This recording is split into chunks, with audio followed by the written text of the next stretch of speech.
Albion Online is a sandbox MMO with many complex systems that are tough to learn for a new player. I have spent over 1000 hours playing this game across multiple characters, and I will be showing you a clear, step-by-step guide on the best way to get started with your new character, alongside showing you many tips and tricks to earn silver and staying alive in the dangerous zones. There are no in-game quests to guide you, so you have to make up your own path, and it can be very overwhelming for a new player. But by the end of this guide, I guarantee you will have over 1,000,000 silver, access to tier 8 endgame content, and an awesome set of items in less than 10 hours of playtime. And I'll be teaching you all the techniques to stay alive in the Black Zone, the most rewarding place to be in Albion. I'll be commenting on and explaining in detail every system we encounter in our travels, so you'll be equipped with the knowledge to thrive in this game and not be overwhelmed by all the information. If you haven't played before, I recommend you create your own character and you play alongside the video. If you're already playing, then check out the chapters of the video and pick out the sections that interest you the most. My goal for this video is to make you not be afraid of the full loot PvP zones in Albion, as those are where the greatest rewards and fun can be found, and with a few simple precautions, you can evade danger. All that being said, let's begin our journey. So yeah, let's get started with the character creation, and right here it doesn't really matter what you choose. Character creation is very limited in Albion, so I'm pretty satisfied with this character. And now the most important part of character creation is the part where you choose your name. So whatever name you choose right now, you will never be able to change it unless you create a new character. So make sure you are satisfied with your name, because this is what everyone in the world of Albion will know you by, and your reputation will be tied to this name. So that is a system that is quite unique to Albion, where you can never change your name, and that is because anything you do, for example, if you steal from a guild, any actions will be tied to your name and people will be able to recognize you by it. So after you spend a bit of time choosing your name, you can click create and we can get started with the actual game. So let's go. As soon as you finish creating your character, you have to enter the world and make sure you play the tutorial. You have to play the tutorial because you will be learning the ropes, and you will also be receiving 3 days of free premium at the end of the tutorial. So let's enter the world and let's get started. And here we are, waking up on the beach as a fresh new character. And the first things we have to do is moving on forward to the lighthouse. The tutorial is quite a good experience for learning the basic ropes of Albion, so make sure you follow all the markers and all the indication that the game gives to you. Now, one important aspect of Albion is the game settings. If you notice, you have already noticed this probably, but I am playing in widescreen. You can change your resolution over here from graphics, and you can play in default 16:9 resolution. However, if you do have a widescreen, or if you just want to play in this narrow view, then you can have a slight bit of an advantage, because using the widescreen allows you to see slightly more on the left and on the right sides of your screen. Now, this totally isn't necessary, so just choose the resolution that is more appealing to you and gives you the most enjoyment out of the game. Moving on forward, we can see our first enemies awaiting us at the bridge, so we will climb down the stairs and taking them on soon enough. Now, with the first pieces of stone and wood gathered, we can craft our first weapon. Moving on to the blacksmith.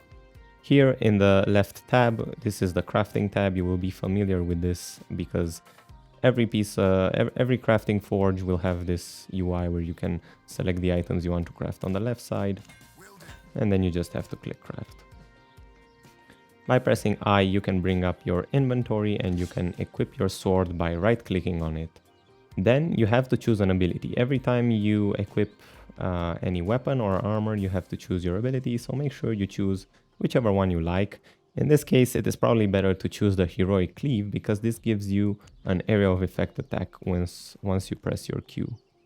By talking to this NPC, you also receive your shield, so make sure you go ahead and equip that as well. And then move on over to the gate.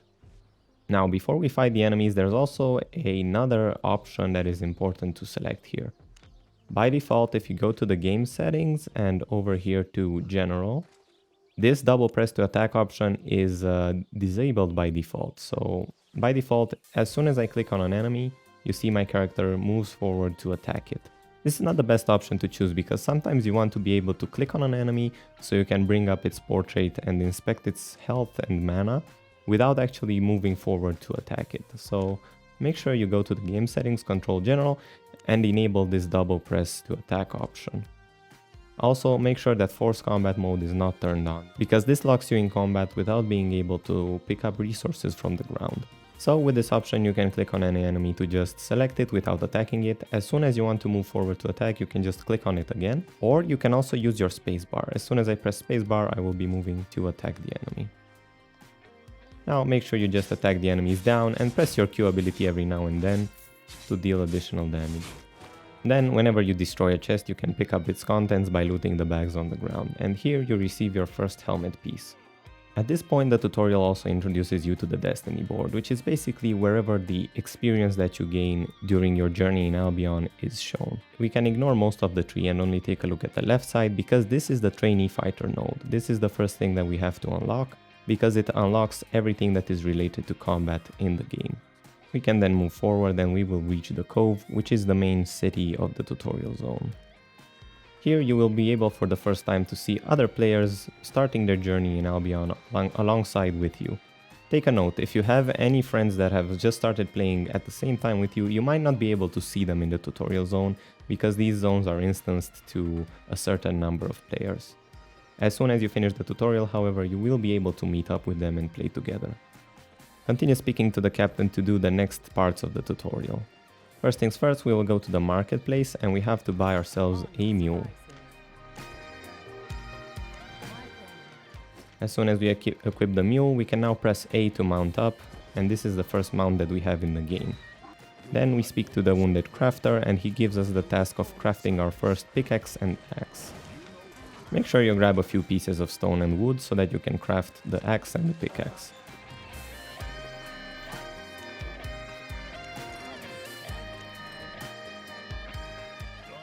Then speak again to the crafter and he will give you the sickle and the skinning knife as well. All these tools are used for you to be able to gather the tier 1 version of the resources we will be needing in this tutorial. At this point, for the first time, the tutorial lets you know that you can open your map by pressing M. For now you can see that we are in this secluded island that is the tutorial zone, but soon enough we will be moving on to the Royal Continent, which is the main area that the game takes place in.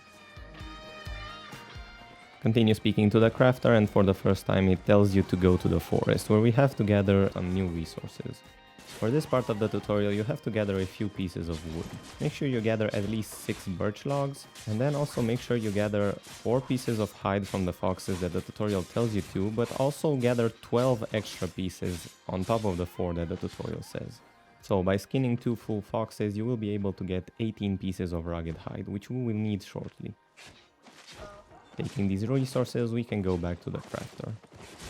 The crafter then sends us to the snowy biome so that we can gather some ore and fiber. This is an important distinction, since zones in Albion and what biomes they have matter for the type of resources that they produce. We will be getting more in depth into what resource each biome produces once we get off of Tutorial Island, but for now you can know that the snowy biome in general produces more ore and the wooded biome in general produces more wood.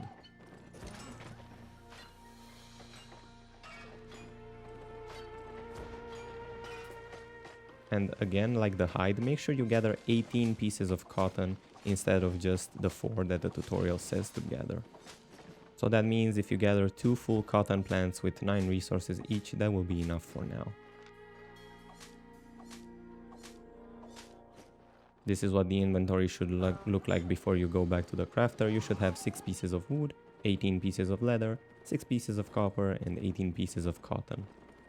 Back at the crafter, he tells you that you can use your gathered resources to refine them. And make sure you just do that. You can refine all the resources that you have gathered. So first off, the copper ore gets refined into copper bars. Then the rugged hide gets refined into stiff leather. Then the birch logs get refined into birch planks. And then the cotton gets refined into simple cloth. Bring all the resources you refined to the crane to the left of Captain Tia in the center of the camp. One step at a time. Then you can speak to Captain Tia to finish this part of the tutorial, and you will also be receiving your first learning point. What is it? Show them hell!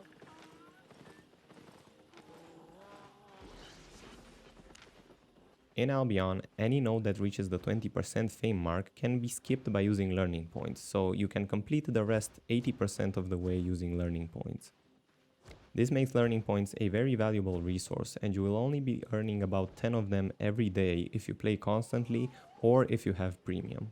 For now, we aren't able to use it because we haven't reached the 20% mark, but soon enough we will, and we will be accelerating the rest of the way using our only learning point that we have so far.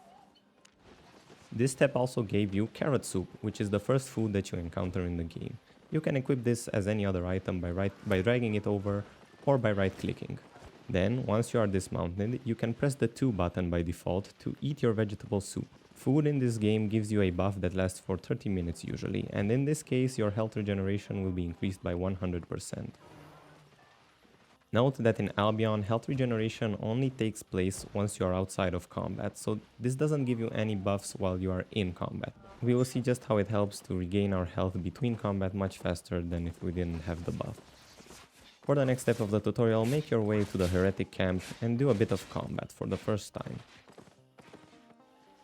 Like you did previously with the bandits, you can target any enemy, then press space or click again to start fighting them. Now you can continue fighting enemies one by one if you'd like to, however this is not the most fast way to progress in Albion. Usually you want to gather many mobs and fight them all at once. For that you can mount up and then you can run next to the mobs to aggro them. Then try to gather as many as you can so that you can fight them all at once, like this. Here you see I have gathered 6 mobs at once, which I can take them all down using my Q.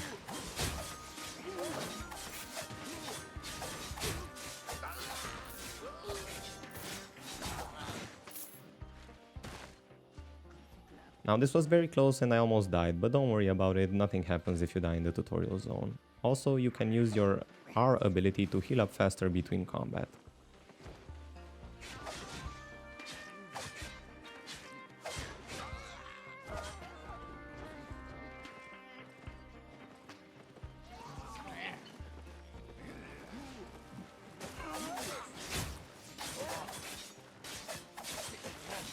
Make sure you stay out of any red zones because these damage you quite a lot.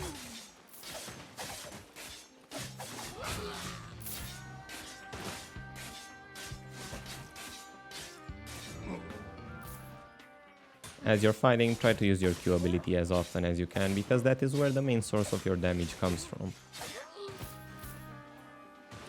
Heal using your R ability between fights, and keep doing that until the trainee fighter node is at 20% fame. You can check this again by opening your destiny board and clicking on it. And after just a few mobs, about 10 or so, we have reached that point, and we can use our learning point to unlock this.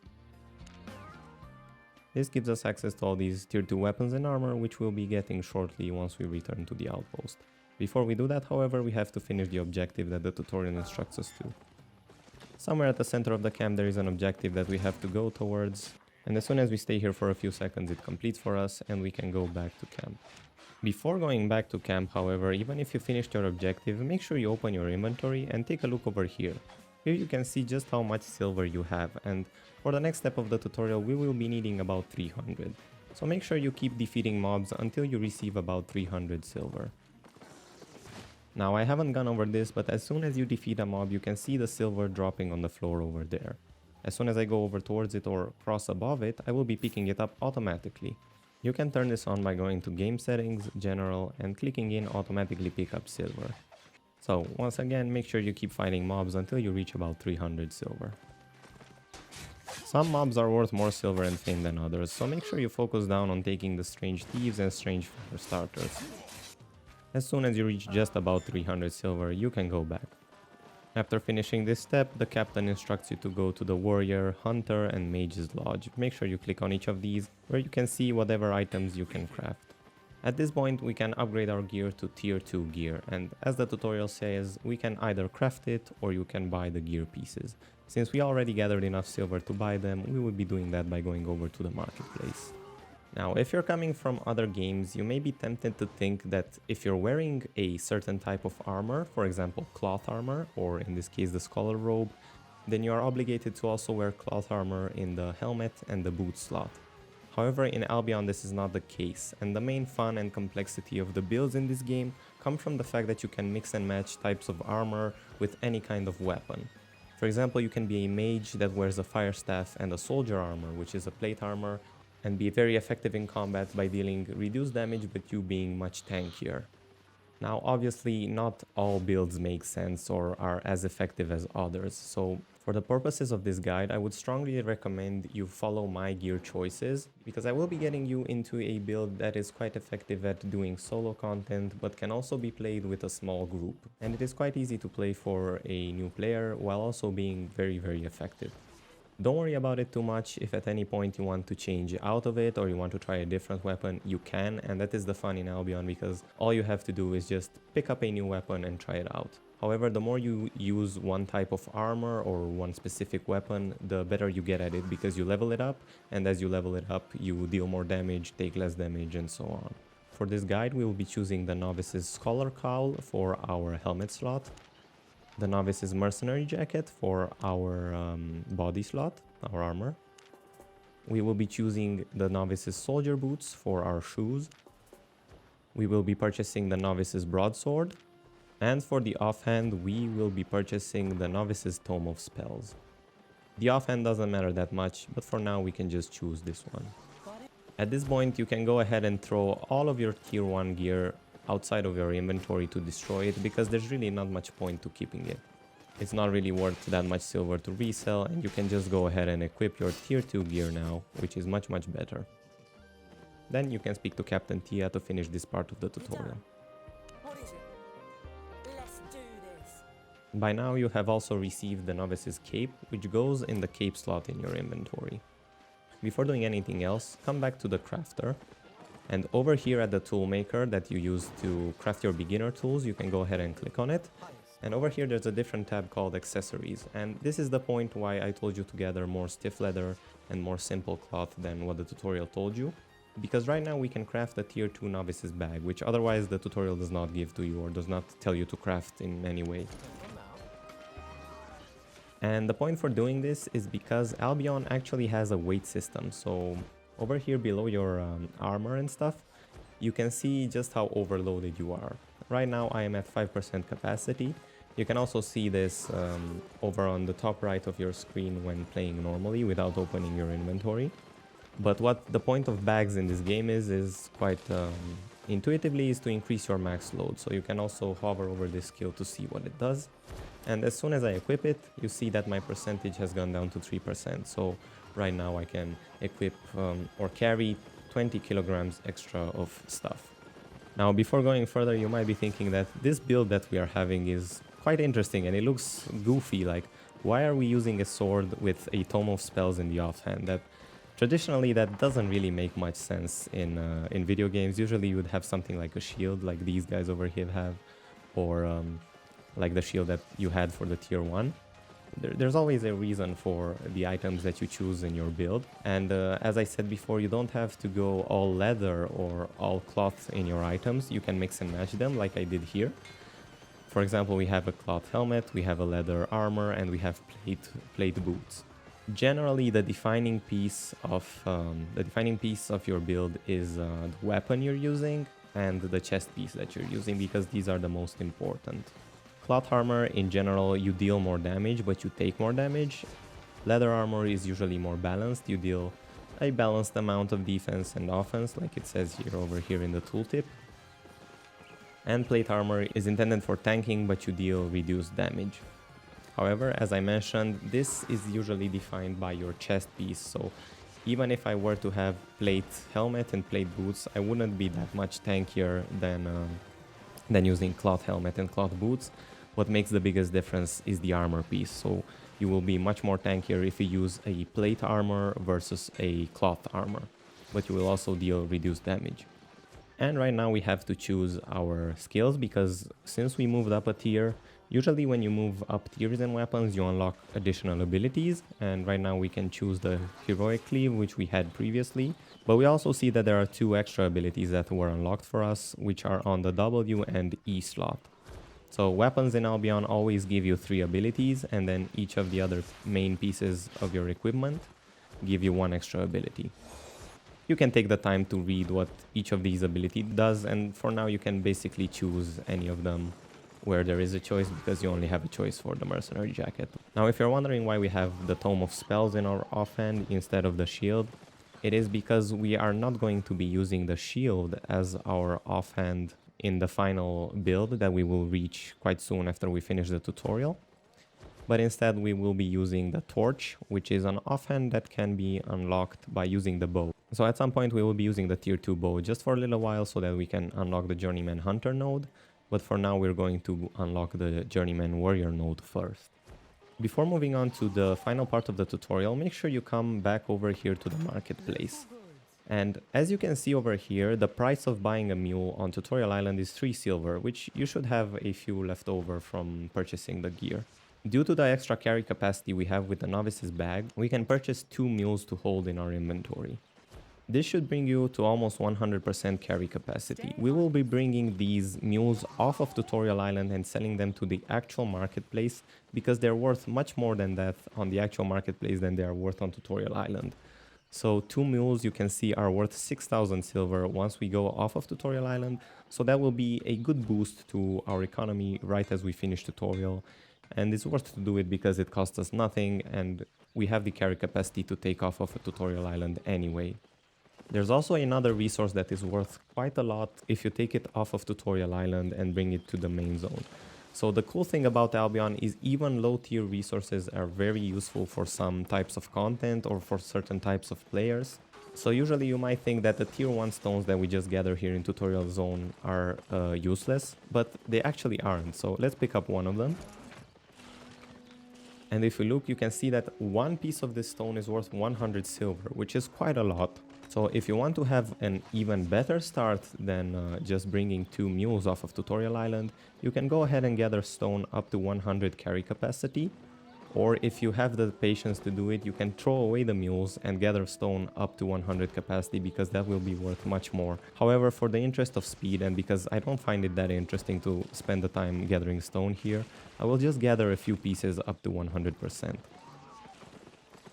So after just a few minutes of gathering stone, you see that I have 51 pieces, which on the mainland sells for about 5,000 silver. This is only about 8% carry capacity, so you see that if you have the patience to bring yourself and fill your carry capacity with these stones, you will be receiving quite a lot of silver once you get off of Tutorial Island. But I would recommend not doing that. One, because it is boring, and because you'll have plenty of opportunities to make silver once you get out of Tutorial Island. This is helpful to just have a boost to your economy right as you finish the tutorial, so you don't have to spend the time grinding elsewhere. However, if you are interested in filling your inventory with stones, make sure you first craft the beginner's stone hammer from here, because that will speed up your gathering quite a bit. And also it is much quicker to gather stones if there aren't many other players already doing the same thing over here at the stone quarry. So once you're satisfied with the resources you have, you can go ahead and move to the final part of the tutorial, which is going to the heretic fort to defeat some more heretics and getting off of Tutorial Island. At this point you can spend some time playing with your new abilities, see how they do, how much damage they do, how they feel, and just generally enjoy your time playing Albion and trying out the abilities. At some point during the combat, you will probably unlock this node over here called Journeyman Reaver. Creatures, just like items in this game, have tiers, so starting from tier 1 and going to tier 8 over here to the left, we can see the Elder Reaver node for tier 8. If you try to fight, for example, a tier 4 creature before you unlock the Reaver ability for doing that, you are able to, but you will take much more damage and you will deal less damage to the creature. And if nothing else, if you do not have a direction as to what to do in Albion, getting to tier 8 Reaver for PvE combat should be your first priority, because as soon as you unlock tier 8 Reaver, you have basically unlocked the ability to fight any monster in the game. Now, I don't recommend spending too much time fighting mobs in the tutorial zone because they're not worth that much fame and silver, so you should just finish the objective and then we will move forward to finally getting off of Tutorial Island. Now, as soon as you get to the pier, this is the final step before actually leaving Tutorial Island and going to the mainland, so make sure that you brought your mules and a few pieces of stone, or whatever else you would like to bring off of Tutorial Island, because you cannot go back here once you have gotten off of it. So make sure you speak to Captain Tia, and then to the first mate. And here you have a very important choice, so make sure you take a look at this before you choose or select anything. So in Albion, there are 5 main royal cities that the game revolves around. So each of the main cities, for example, Thetford over here, Fort Sterling, each of the main cities belongs to a biome.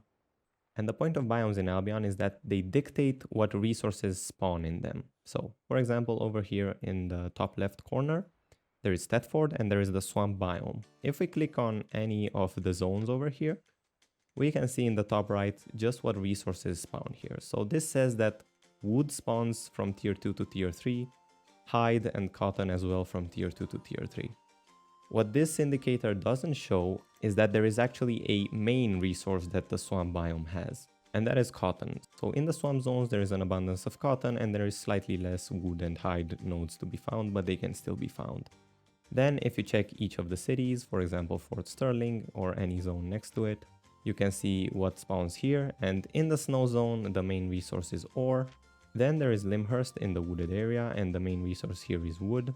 Then there is Bridgewatch in the desert and the main resource here are hides.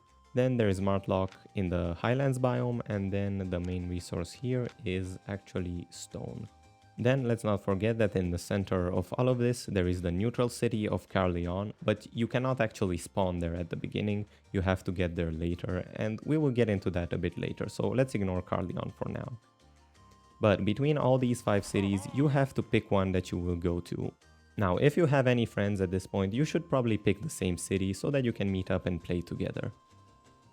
But also your choice should be dictated by what gathering you would like to do in the game. So you have already seen that there are 5 resources in the game.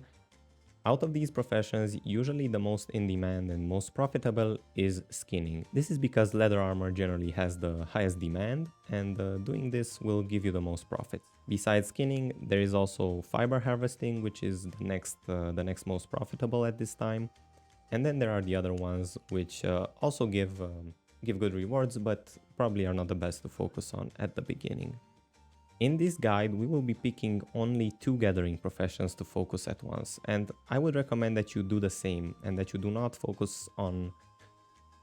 try to level up all 5 of them at once, because take a note that in Albion, leveling up your gathering professions is very, very slow. You can follow this guide by going to any of the 5 zones, but if you want to be most proficient in your gathering, you should probably choose the gathering ability that corresponds to the city that you go to. Again, do know that this is not a permanent choice. You can switch the city that you go to and travel to other ones once you get off Tutorial Island. So at any point you can go down a different path if you would so choose. But for the purpose of this guide, I will be going to Thetford. Actually, I will be going to Swamp Cross because this is the city that you spawn in once you go off Tutorial Island, and then we make our way to Thetford.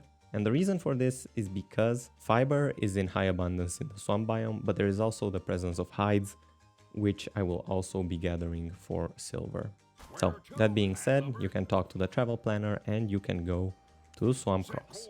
And welcome off of Tutorial Island, and you have finally finished your first steps, and basically at this point Albion becomes a complete sandbox. There are basically no quests except the few clicks that we will be doing here. I will be giving some clear first steps to what you should do as a new player so that you can become more effective and actually have some pieces of gear that are useful besides the tier 2 items that you have brought off Tutorial Island, which are completely useless. In the actual game of Albion, these tier 2 items are completely useless. So we will be doing the quickest steps to get out of these and getting our first tier 4 armor and weapons, which are much more effective.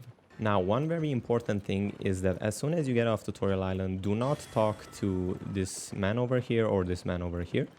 This is the point where you would receive your first 3 days of free premium. If you know that you will have like 3 days of game time or 3 days where you can just focus on playing, then okay, you can probably go ahead and do this.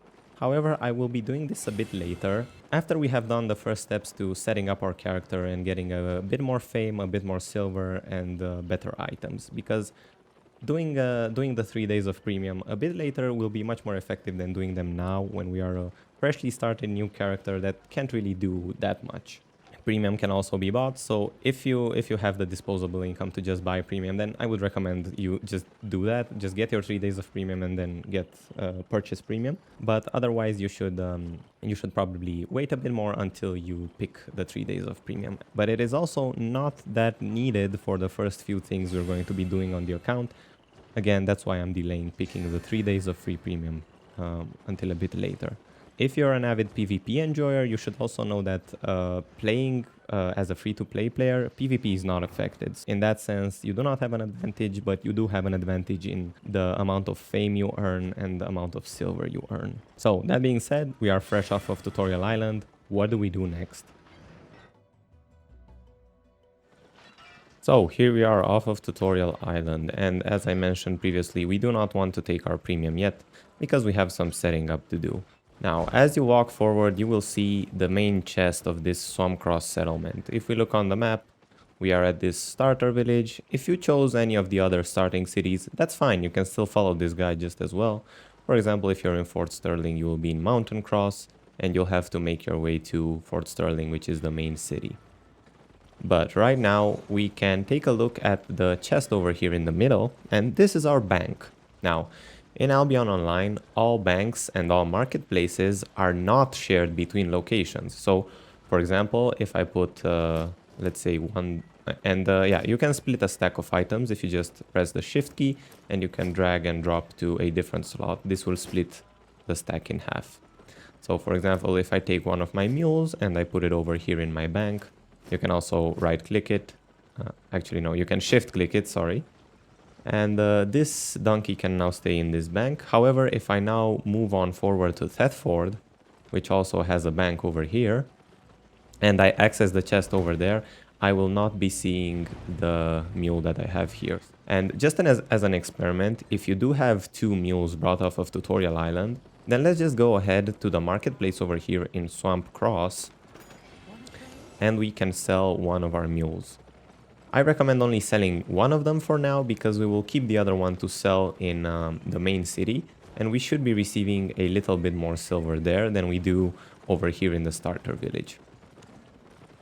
So, at the marketplace, once you click on the sell button for one of your items, you have this little arrow here that you can open up the tab, and you can see all the orders that players have for this item at this marketplace. So, this means that, for example, over here, there are 75 sell orders at this price, which is 2,800.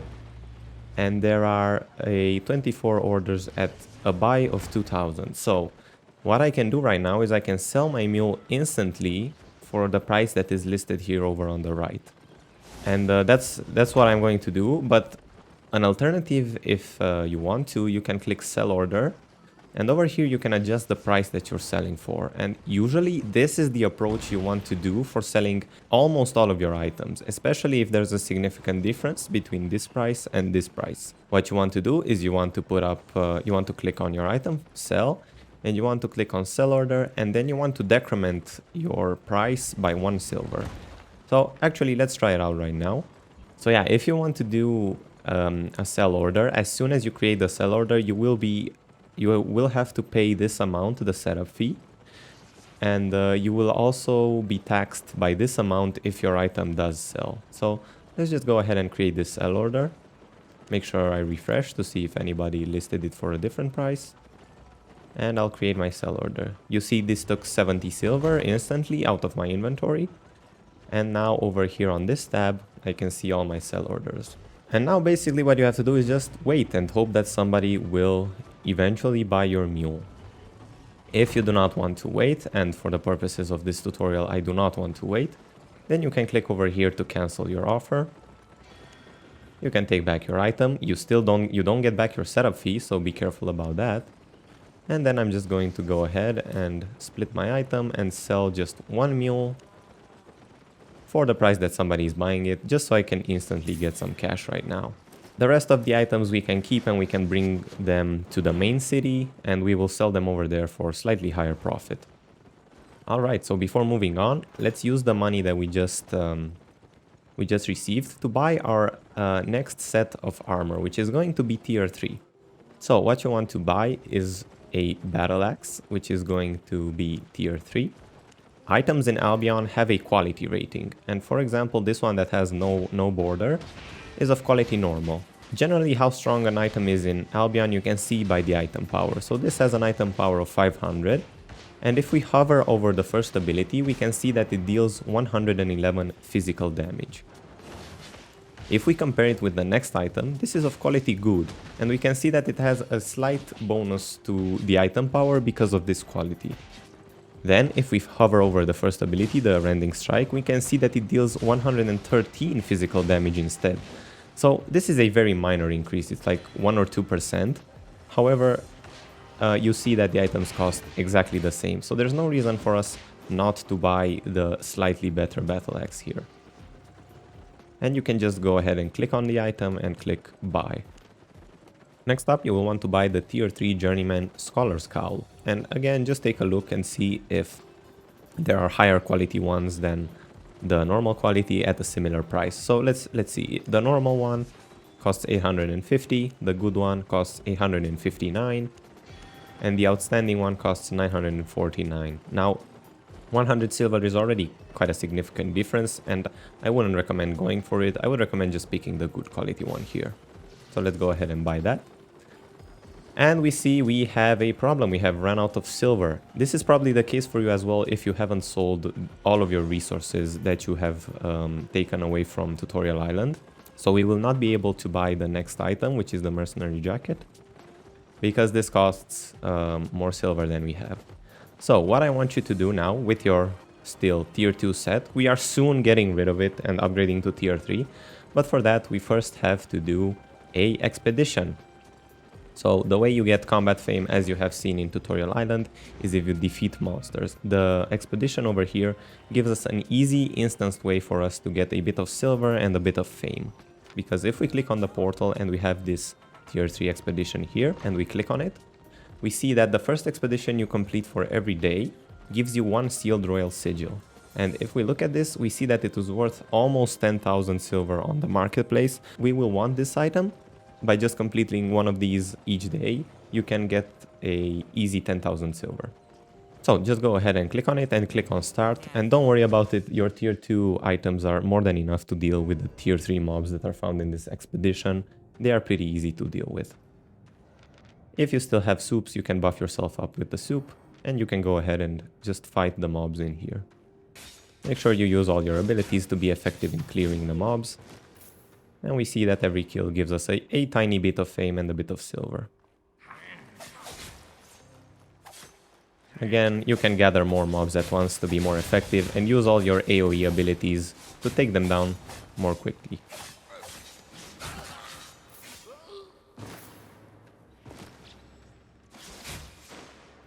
You see that on the right side you have some objectives, and the game tells you to kill a certain amount of every NPC you find in this area. Make sure you do this, otherwise you will not be receiving the reward at the end of the expedition.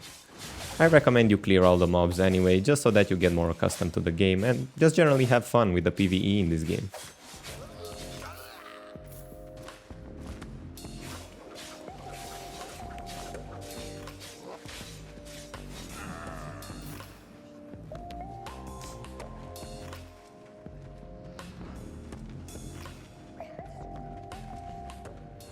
After you defeat the boss, all you have to do is click on the portal over here to leave. You see that your reward is already in your inventory. Besides the sealed royal sigil, you have also received 1000 silver directly in cash in your inventory. Now, what I recommend you to do with the sealed royal sigil, you can open it, and this might give you an item that is worth 5000 instead of the price that is listed here, or it can be worth more than the price that is listed here. And for the example of this guide, I'm just going to open it. Let's see what we get. And yeah, that's the bad outcome, because this tier 4 sigil is worth a bit less than the bag itself was, because now this doesn't have the potential of being a higher tier 1. So that's fine, we just get slightly less silver for it, but it's not a big deal. We're just going to go ahead to the marketplace, and we are going to instantly sell our sigil to the market. For example, over here you can see that the difference between the sell order and the buy order is very tiny, and If we were to sell order this and just press -1 here, you can see over here that the setup fee is actually a higher value than the difference between the lowest sell order and the highest buy order. So it absolutely makes no sense to make a sell order here. You are getting more money by just directly selling. And in general, you should always look at this number. If it is higher than the difference between the sell orders, then you can just go ahead and instantly sell. And that gives us enough money to get the rest of our items. So next up, we are going to be searching. Click over here on the buy tab and searching for the mercenary jacket. And we want this in tier 3. And let's just quickly check the quality. So normal, good, outstanding. See, outstanding is only 25 silver, so we can go for that. And excellent is way more expensive, and it's not worth it because the difference between excellent, which is 560, and outstanding, which is 540, is not worth it the 2000 silver that you have to spend. So in this case, we are going to be buying the journeyman mercenary jacket. Then we want the soldier boots, so we can just go ahead and buy the good ones over here. Now, for our offhand, we actually do not want the upgraded Novice's Tome of Spell. Instead, we want to search for the Journeyman's Torch and just do the quality trick again. Check through them. Outstanding is decent enough, so we can buy an Outstanding Torch. However, besides all this set of gear that we bought over here, we also want to buy a Novice's Bow, which is the tier 2 bow actually. So just buy any of these, it doesn't really matter. You can buy it over here. And you might be wondering, why are we buying a bow when we are playing with a battle axe? Well, for the torch, we actually have to spec up our bow a bit. So let's just quickly check the destiny board over here. And if we look at the swords, we see that we have gathered enough fame to unlock it using the learning points. And you should have as well if you did the Royal Expedition. So you can go ahead and click that and upgrade, unlock your Journeyman Warrior Mastery. And over here we see that we have unlocked the Journeyman Leather Armor Fighter, so we can unlock that as well. We have also unlocked the Journeyman Cloth Armor Fighter because we wore the helmet. And we have also unlocked the Journeyman Plate Armor Fighter, and we can click and learn that. Okay, so all these have, you can see we have the ability to wear the battle axe now, but none of these actually give us the ability to wear the torch. That's because it is actually found over here on the Journeyman Hunter node, and you can see the torch over here. So to unlock this, we will have to fight a few mobs just so that we can get up to 1000 fame over here, so that we can unlock this node as well. So for now, you can equip all your armor pieces that are upgraded, and you can go ahead and equip the Novice's Bow. We won't be using this for long, so just pick any of the abilities you fancy here. You can also play with a different weapon for a bit, just to see how it feels, how the different weapons in Albion are like, and in general you shouldn't be afraid to try new weapons out, because that's what the fun of this game is all about. So with that being said, there is not much else for us to do in the starter city. We need to remember that once we want our premium, we need to come back here to get it, but that is going to be a bit later down the line. If you walk around the city, you can see that there are repair stations and there are crafting stations that you have also seen in the tutorial island. And these are for tier 3 resources. We won't be doing that quite yet because on the first part of this guide, we will be focusing on PvE combat. However, on other sections of this guide, we will be doing crafting, we will be doing gathering and refining. So we will eventually be learning how all these systems work with each other. But right now, our goal is a different one, and our goal is to travel through the zone that is between the city and the starter village, and we want to reach the main city. While roaming the open world, you might come across one of these dungeon-looking things. If you hover over them, you see that the game says it is a solo dungeon. And actually, you can do one of these. It is pretty worth it to do right at the start. It is very similar to the Royal Expedition we just did. However, there is no guaranteed reward at the end, except the final boss that you have to fight and the reward you receive. But you can go ahead and you can try out one of these if you find. You saw that the entrance had some blue butterflies as we went into it, and that means that it is an upgraded dungeon. So if the entrance does not have these butterflies, you will be receiving less rewards from it, and the mobs will be slightly weaker. So if we go over here and we hover over one of the mobs, we can hover over the buff they have and we see the enemies are 36% stronger. This is again because of the butterflies that the entrance have. And these butterflies can be green, blue, purple or yellow, depending on the upgraded tier of the dungeon. So during this part of the guide, you can farm fame in any way you want. You can go ahead and just defeat monsters above the surface like we have seen previously. You can go ahead into one of these solo dungeons. You can even do another royal expedition if you'd like. Just know that if you do more than one a day, you will not be receiving the royal sigil. You will just be receiving the 1000 silver reward at the end. But it is a perfectly viable thing to do to get your first bits of fame. So right now, let's go through this solo dungeon and let's see what awaits us at the end of it. And you can see actually over here on the bottom of my bar, I actually forgot to select my abilities when I equipped my armor. So make sure you do that.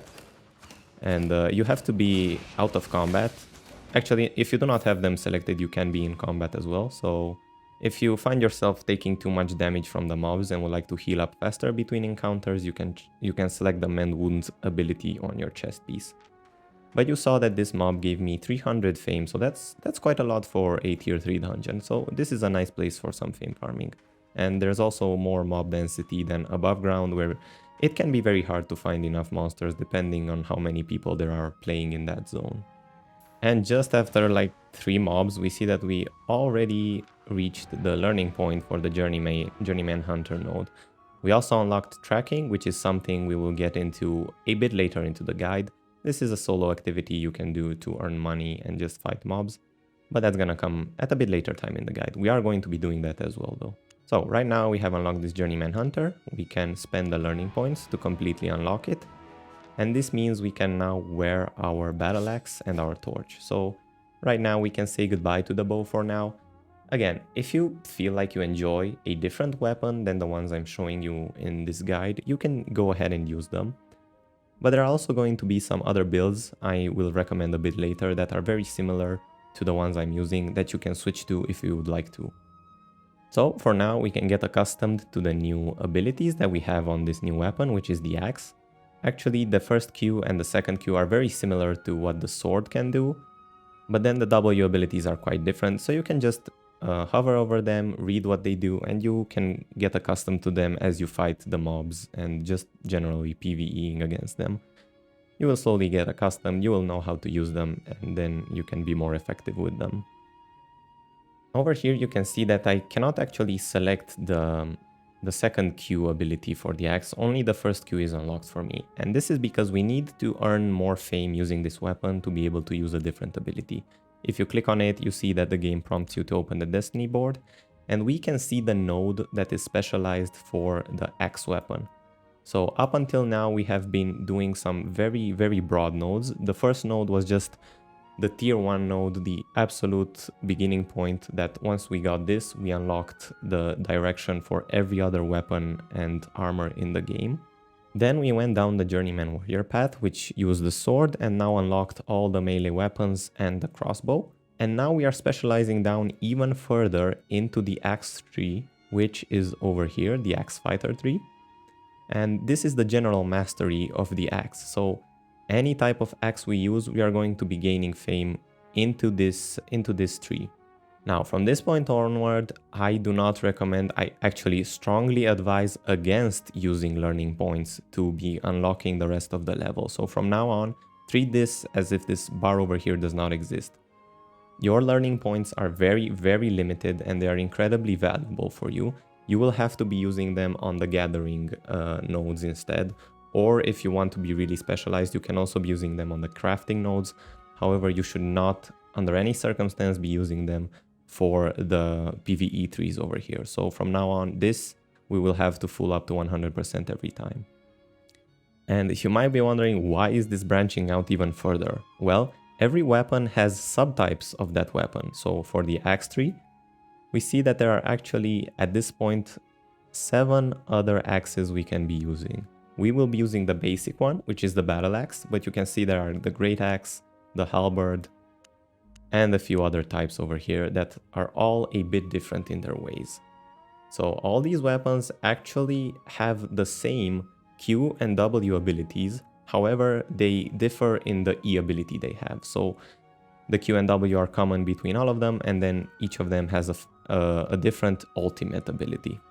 But for now we can keep focusing on the Axe Fighter, and our goal right now is to earn enough fame to reach 100% in this, to reach our first level in the axe tree, because that unlocks the ability to use tier 4 axes. Similarly, if you take a look at the different trees, you can see the plate tree and you can see the plate shoes tree, which is what we are going to be using. And this we also want to get to level 1. And we also want to get this, the journeyman, the leather jacket fighter, to level 1. And we also want to get the journeyman, the cloth coal fighter, to level 1. And we are going to be passively earning fame by just fighting with these items equipped. So let's go further into the dungeon for now, and let's see what awaits us at the end and just how much fame we can earn. At this point you should get accustomed to using the abilities of the battle axe and just see what each of them does. You see that every time I use my Q on an enemy, they have an additional bleed stack added to them. And if I stop attacking, you see that this passively deals damage to them. However, it also enhances the things that my other abilities do.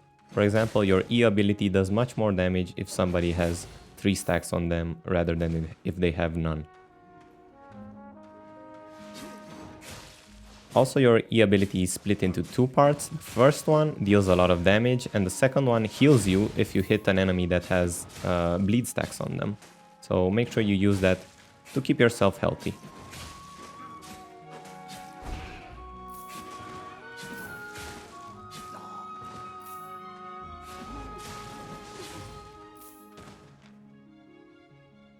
Now here's an interesting thing. I defeated this mob and we just got a drop that is an Adept's Tome of Insight. So if we take a look at what this says, it says that if I use this, I will receive 10,000 combat fame. So these numbers that you see popping out of enemies when I defeat them, if I use them, it is equivalent. If I use this, it is equivalent to as if I defeated a mob worth 10,000 combat fame.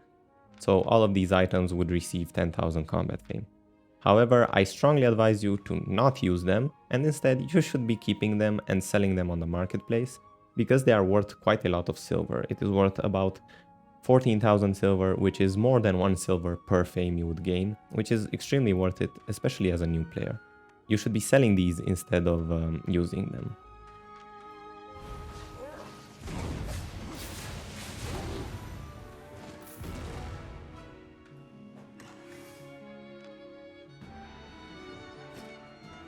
After fighting a few more mobs and defeating a mini-boss, we see that we have unlocked the Adept Reaver milestone. This means that we can now fight confidently against tier 4 mobs. However, we aren't at that point quite yet. We are still fighting against the tier 3 ones in this dungeon. However, soon enough we're going to be upgrading to the tier 4 ones.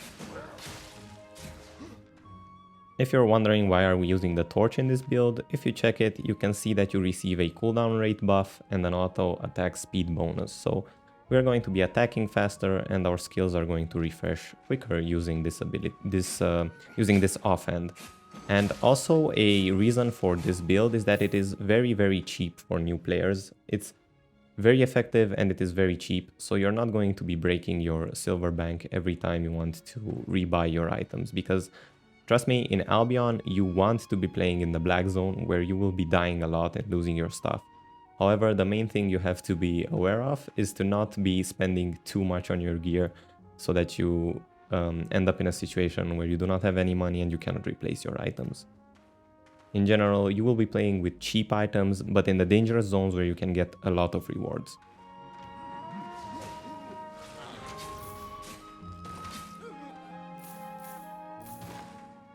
After you fight a bit of enemies and you earn some fame for the day, you see that you can complete your daily bonus, which you can find over here by going to Activities and Adventurers Challenge, and this gives you a free Adept's Tome of Insight. So you can click here on this button to claim it. And if you look over here in the inventory, you see that this also gives you 10,000 combat fame, just like the tome that you looted, that actually I looted. Maybe you didn't find one of these yet, but I looted this off the ground. However, the difference with this one is that it is untradeable. You see, any item that has this untradeable mark over here, you cannot sell to any players, you cannot trade them. So all you can do with this is use it yourself. So in this case, I recommend using it so that we can get rid of the tier 3 gear quicker.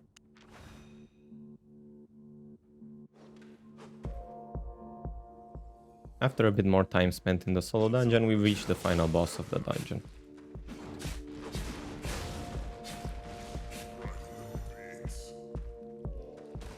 So that gave me about 8,000 fame, and right now I'm quite lucky because I found a blue chest. It's quite rare, I think, at tier 3 to receive those, but let's see what it gives us. And wow, we are quite lucky this time because we receive some bag of silver. These aren't worth that much. However, we are very lucky to receive a silver candelabrum. These are trader items, so the only purpose of these items is for them to be taken to a specific city in the world. In this case, the silver candelabrum needs to be taken to Limhurst, where they sell for a fixed price of 25,000 silver.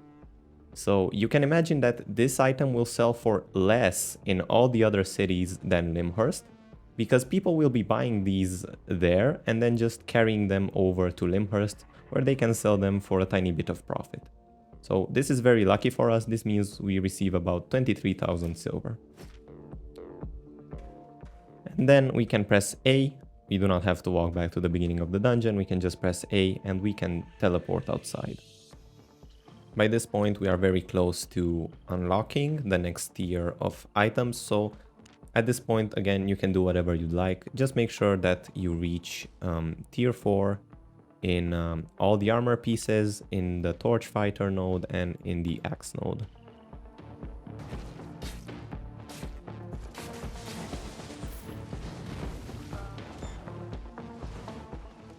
So if you want a bit of a challenge, you can see me doing a group dungeon over here on the map. So if you look at the map, these areas where there are a bit more structure, and there's also this thing you can hover over, which is a blue entrance. This is a group static dungeon in the open world. So at this point, these are tier 3 mobs, and you saw me fight a few of them over there. You can take them down solo if you fight one or maybe two at once. However, you cannot take down multiple at once. I don't really recommend doing this. It takes a long while to defeat one of these, and they don't give that great experience as compared to just doing a solo dungeon.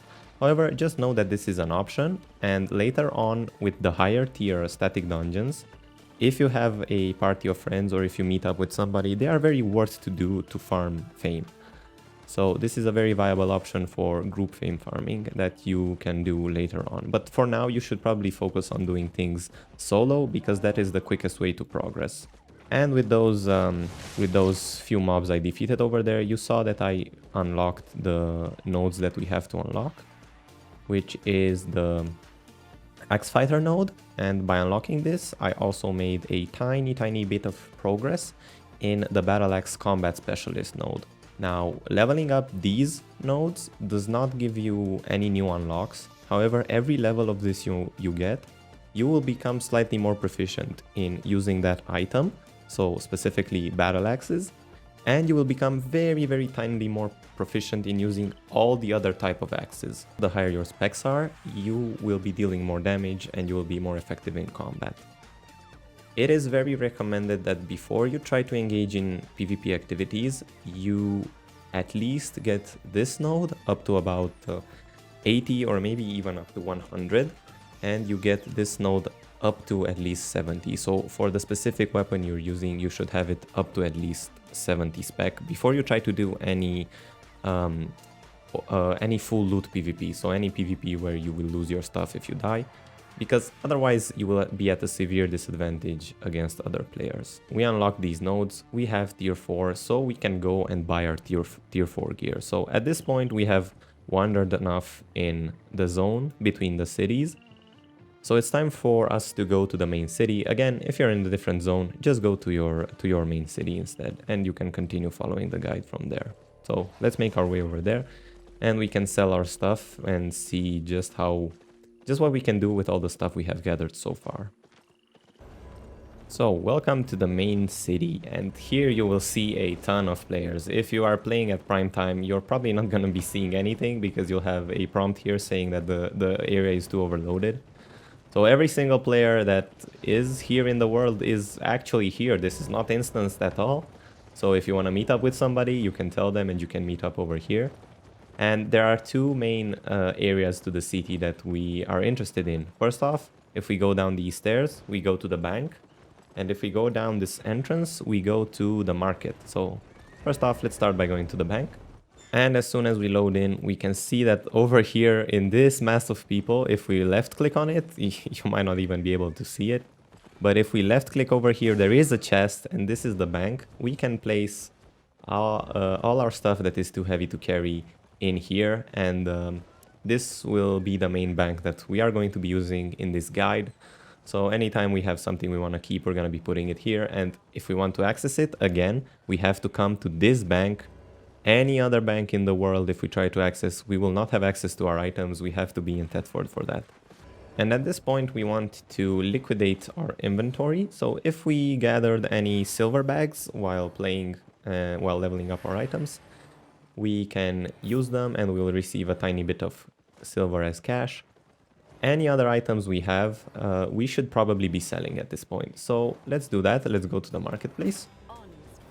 And over here on the sell tab, we can refresh this and we can click on repair all. We want to repair everything we have. We want to, actually, we want to also repair the items we have equipped. So make sure you unequip everything. And now also click repair all again. You should have enough cash for that. And make sure you go through everything and you sell all the stuff you have. You can keep your tier 1 tools for now. We'll see just how we're gonna use them when we start gathering, but for now you can also sell them. They're very cheap. You can rebuy them at any point. So for the purpose of this guide and to make everything less cluttered, I'm going to be selling them. You can put them in your bank. You can just throw them away because they're not worth much. You can do whatever you like with them. So yeah, let's go ahead and liquidate our entire inventory. And here, looking at this, you can see that, at least in my case, the donkey is worth a tiny bit more than it was worth at the starter village. So I'm going to actually sell order this. And I'm just gonna eventually wait for it to sell on its own. I'm gonna go ahead and sell the rest of the stuff quite quickly though. So, for example, the stone that you brought from Tutorial Island, it now is the good time to sell it. So let's go ahead and do that. Any tomes of insights you should be selling, and you should probably be sell ordering them. Again, just check the difference between the setup fee and the sell order and buy order. And in this specific example, the tome of insight is a very high volume item. So a lot of these items are being traded quite often. So even if I sell order this, it's probably gonna sell pretty quickly. So I'm just going to do that. Then you can sell all your tier 3 items because we're gonna be upgrading to tier 4. And you can also sell your novice bag and your novice cape because we're going to be upgrading these as well. So by this point, you should hopefully have about 10,000, at least 10,000 silver in cash. So we can now upgrade and we can buy the next tier of items. And reaching tier 4, these are actually the base items you will be using throughout your journey in Albion. Whatever you do, you should basically never be using tier 3. That is just a stepping stone to reaching your tier 4 items. So you can kind of see this as the base tier of items in Albion. Nobody is actually using tier 1 to tier 3. Tier 4 is the lowest you can go, basically. And starting from tier 4, items can have an enchantment level. And if we look over here, we can select all the way from 0 to 4. And as we go up in enchantments, you see them going up in value a lot. So if we even reach tier 4.4, we see this is almost 1 million silver.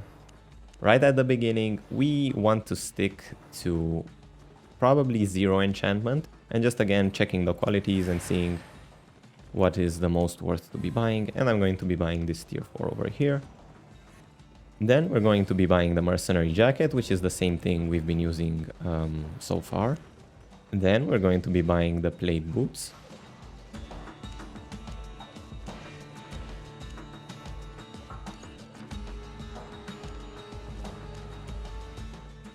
Then for the helmet slot, we are going to actually be buying something different. We are going to be buying the Mage Cowl instead of the Scholar Cowl. So just make sure you search for the Mage Cowl. Again, check which one you should be buying. At this point, you can buy even Excellent if you want. It doesn't really matter that much. And also make sure you get your Torch. Then you can also buy yourself a cape, and by this point you see that you cannot actually wear your tier 4 cape if you've farmed similarly to how much I farmed. So for now we still have to stick with the tier 3 cape, and we still have to stick with the tier 3 bag because we still cannot wear the tier 4 one. And for the food slot, there is a cheap food we can use right now, which is probably the goat stew. And this is quite worth to speed up your fighting against mobs. You can go for the goat stew, for example. If you feel like your health isn't regenerating enough, you can also choose to go for something like a fish. So anything that increases your health regeneration. This also you can go for soup, which also increases your regeneration by a lot. So for the purpose of this guide, I'm just going to be going for the cheap goat stew, which is found at tier 4. And I'm gonna buy about 5 of them, let's say. And for the mount, which is quite important, you can stick with the mule, but if you have the money for it, I recommend you get a riding horse. And you should be getting this at tier 3, and you might not have the money yet for it. It's fine, just stay with the mule for now. As soon as you have the money, you should be upgrading to the tier 3 horse, however, because you will be moving around much quicker. And because I have this, I'm going to be selling my mule right now, and I'm just going to quick sell it for now. Got everything? Good, and now we can equip everything we have just got. Now, what might be the difference here is you see we have a different helmet slot right now, and this actually has a different ability than the Scholar Cowl. So if we check out the tree, we can go over here to the Cloth Cowl Fighter, and here we see that there are multiple different types of cowl you can use. And the difference between these is they both have the same 2 starting abilities, but they have a different third ability that you can choose to use. And this is why we choose the Mage Cowl, is because it has the Fire Breath ability, which will allow us to deal a bit of extra damage to the mobs we are fighting, speeding up our fame gain and just generally allowing us to progress faster. So make sure you equip everything, and again, make sure to choose your favorite abilities on the items you have so far.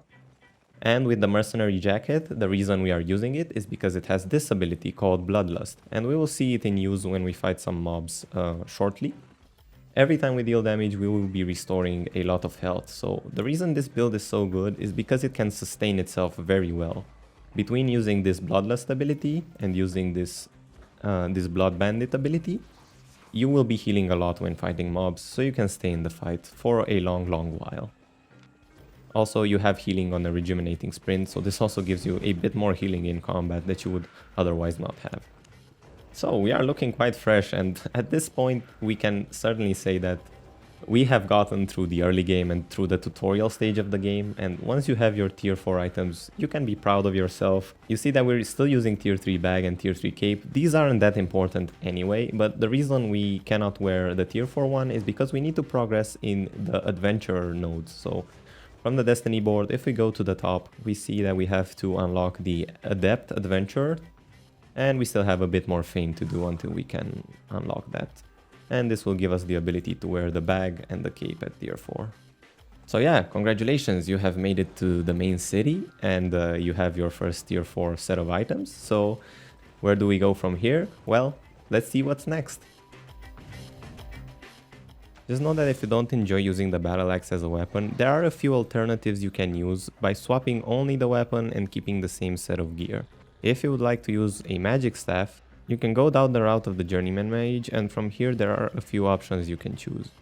The curse staff is decently good at doing solo content. It's actually one specialized staff from this line is very good at doing solo content, and that is the Shadow Collar. However, I do not suggest this for a new player because it is quite an expensive item as compared to the other options. But if you would like to try this line out, just know that you can. You could also go down the route of the Frost Mage by using the basic Frost Staff, or the route of the Fire Mage by using the basic Fire Staff. The most optimal builds using some of these weapons aren't the items we are currently wearing. However, these items we are wearing right now are just universally viable with most of the weapons you use. Sometimes they're just not the optimal set you can use, but it's good enough. An alternative would be to go down the Journeyman Hunter route, and you can use the Nature Staff. But the Druidic Staff is also very good at some very specific types of solo content. It's also just generally good for roaming around in it. So if you want to go for a Nature Staff, just know that this is a perfectly viable option. All you have to do is use the Druidic Staff instead of the Battle Axe. Then in the Journeyman Hunter tree, there is also the Spear tree. If you're very good at playing the spears, you can mostly hold your ground against any other build. Whereas some of the other builds in this guide, for example, the Battle Axe build we are using is heavily countered by a certain weapon. The spear has a wide array of tools it can use to deal with. So you see over here it has 6 W abilities it can choose from, and all of these are useful in a certain situations. So with the exact armor setup we have right now, you can also choose to use the normal bow instead of a battle axe and torch. This works perfectly fine, and it is a very, very viable build. So if you enjoy using bows, you can choose to go down this route and swap out the battle axe and the torch for a bow. So all those options being considered and all these things being said, make sure you pick your build. And I would recommend that for the duration of the guide at least, you would stick with the build you choose at first. If you're not sure and all those choices I just mentioned sound a bit too overwhelming to you as a new player, I recommend you just stick with exactly the build I'm using, because this will allow you to do 1v1 fights. It will allow you to participate in small scale fights, like with a party of up to 5 people, let's say. You will also be able to do solo open world farming content, and you will be effective at just general 1v1 content like the corrupted dungeons or the solo mists.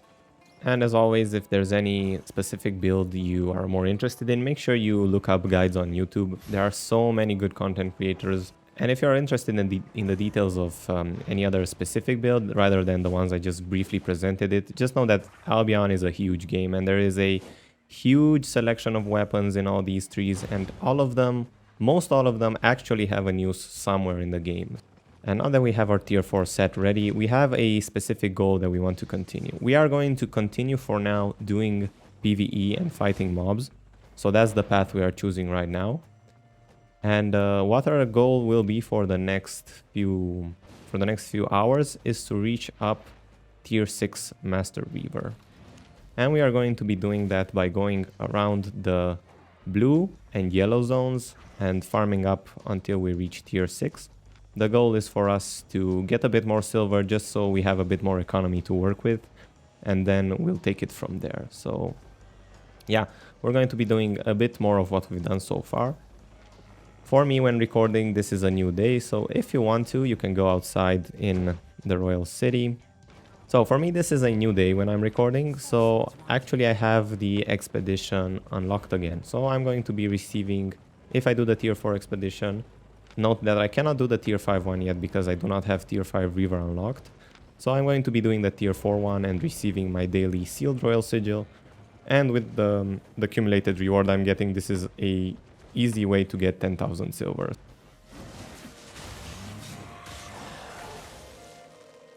So that's the expedition done in just a few minutes, and that's an easy 10,000 silver for us. Then for the next part of the guide, we're going to be moving to a tier 4 zone. So right next to Thetford, we can find a blue zone. And this is where we're going, and we will be roaming a bit around to see just how we can level up our Reaver level. So our goal is to stay in the tier 4 zone until we unlock the Expert Reaver milestone, and we just have to do a bit more fame farming, 50,000 fame, until we reach that.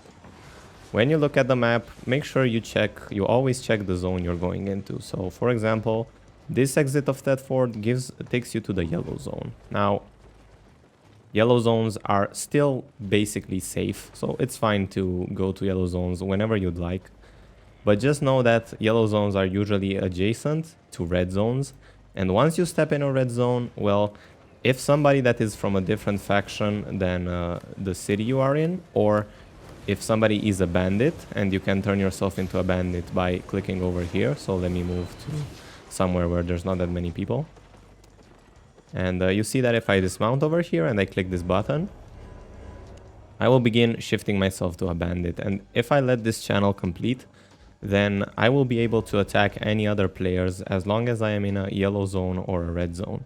However, this will come at the cost of me losing reputation. And if you want to do ganking, if you want to try killing other players that are playing in the yellow or the red zone to take their loot, and you can only take their loot in the red zone, so that's basically the place where you would try to gank, then this is the process you would have to do. However, I definitely do not recommend trying that as a new player because it's way too hard.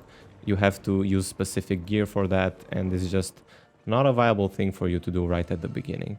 If you are interested in that, however, there are plenty of guides on YouTube on how you can do that, and just know that it's an option.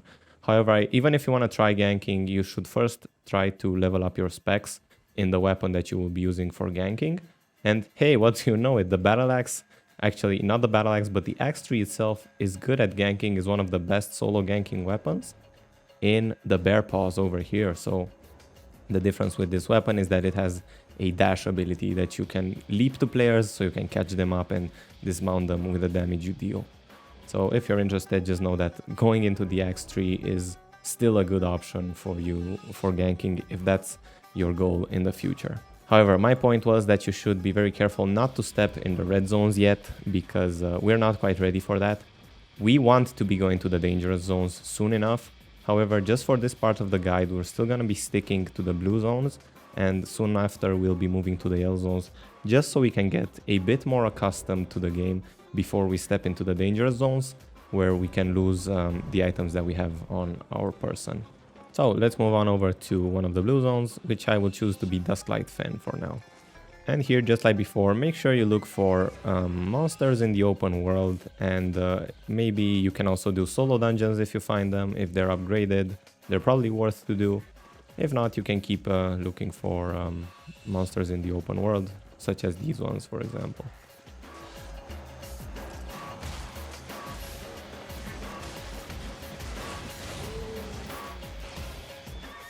And you see one of these mobs already gives a lot of fame, so that is 1200 fame for just defeating a single blue monster. At tier 4, it is much better than the tier 3 we were previously fighting, so it's definitely worth to move up in the tiers as soon as you can. Again, when doing open world farming, make sure you learn to tell the difference between the basic weak mobs and the normal mobs that give a much more reward. So for example, this is a very easy... Usually if a mob is very easy to kill, for example, just look at how few auto attacks I need to take down this monster. Then it will give a small reward, which is 200 fame in this case. However, this is a normal mob that you can see has much more HP. And once I defeat it... So this mob is worth much more than the normal unupgraded versions of mobs. Usually it is not worth it to spend your time stopping to fight mobs that are not upgraded or not the normal version. And as I'm roaming this zone, I'm only stopping for these more worth it mobs to destroy. And just a few more mobs later, we see that we unlock the Adept Adventurer, which is the tier 4 general unlocks for capes and bags and such.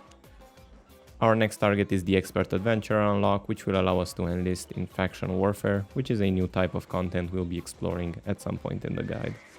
Here I just went into a normal tier 4 dungeon, and this is as an example to show that the mobs in a solo dungeon aren't as worth it as the mobs in the open world. So for example, you see this is a normal mob by difficulty to kill. However, it only gives 350 fame, whereas the mobs in the open world, not in this solo dungeon, gave about 1200 fame on every kill. So you see just how worth it is to find the ones above ground and killing those. However, in these low level zones that we are in right now, which is the tier 4 blue zone, there are usually a lot of players. So there are some portions of time where you will not be able to find many mobs, or there are just a lot of people running around and there's a lot of competition. So if there's too much competition, then you can always just dive into a solo dungeon and just do this content at your own pace.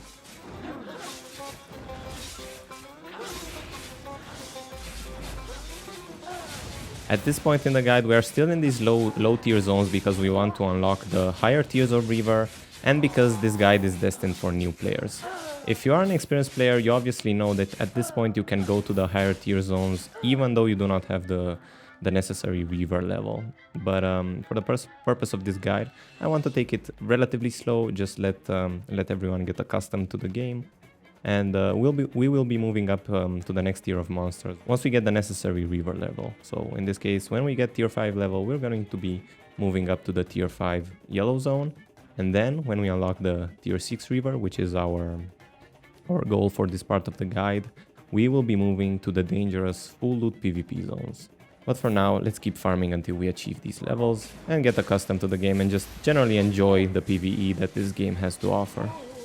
And you saw me right there, I picked up a buff. So solo dungeons sometimes have these shrines that you can click on, and they either give you a fame and silver buff, or they give you one of these buffs that allow you to deal more damage or move more quickly. And obviously it's always a good idea to pick these up when you come across them.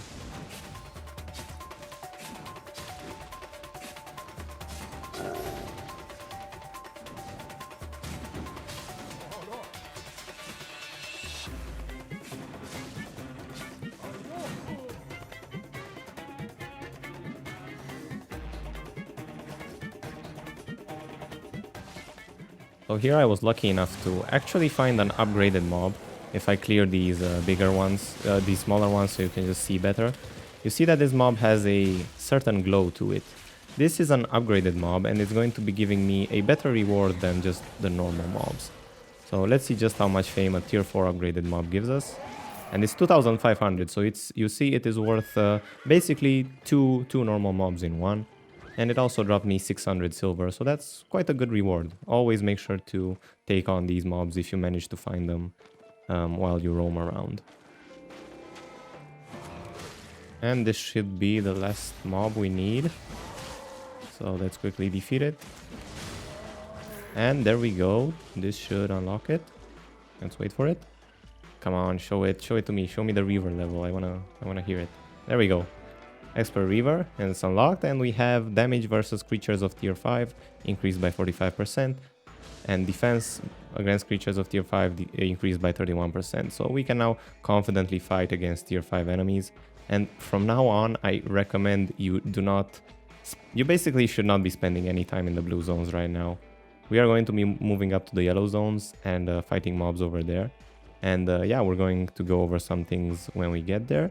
But first off, let's also check what that specialization pop-up was. So if we go to the axe tree, for example, we see that this is called the mastery of the axe tree, and we have level 3 unlocked in it.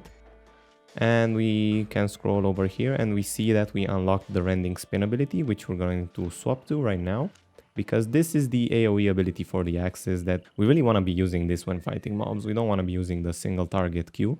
This one is better when PvPing, is much better when PvPing, but when fighting against mobs or groups of mobs, this obviously just deals an AoE damage, so it allows us to hit more mobs and it's just better. So we're going to be using that from now on.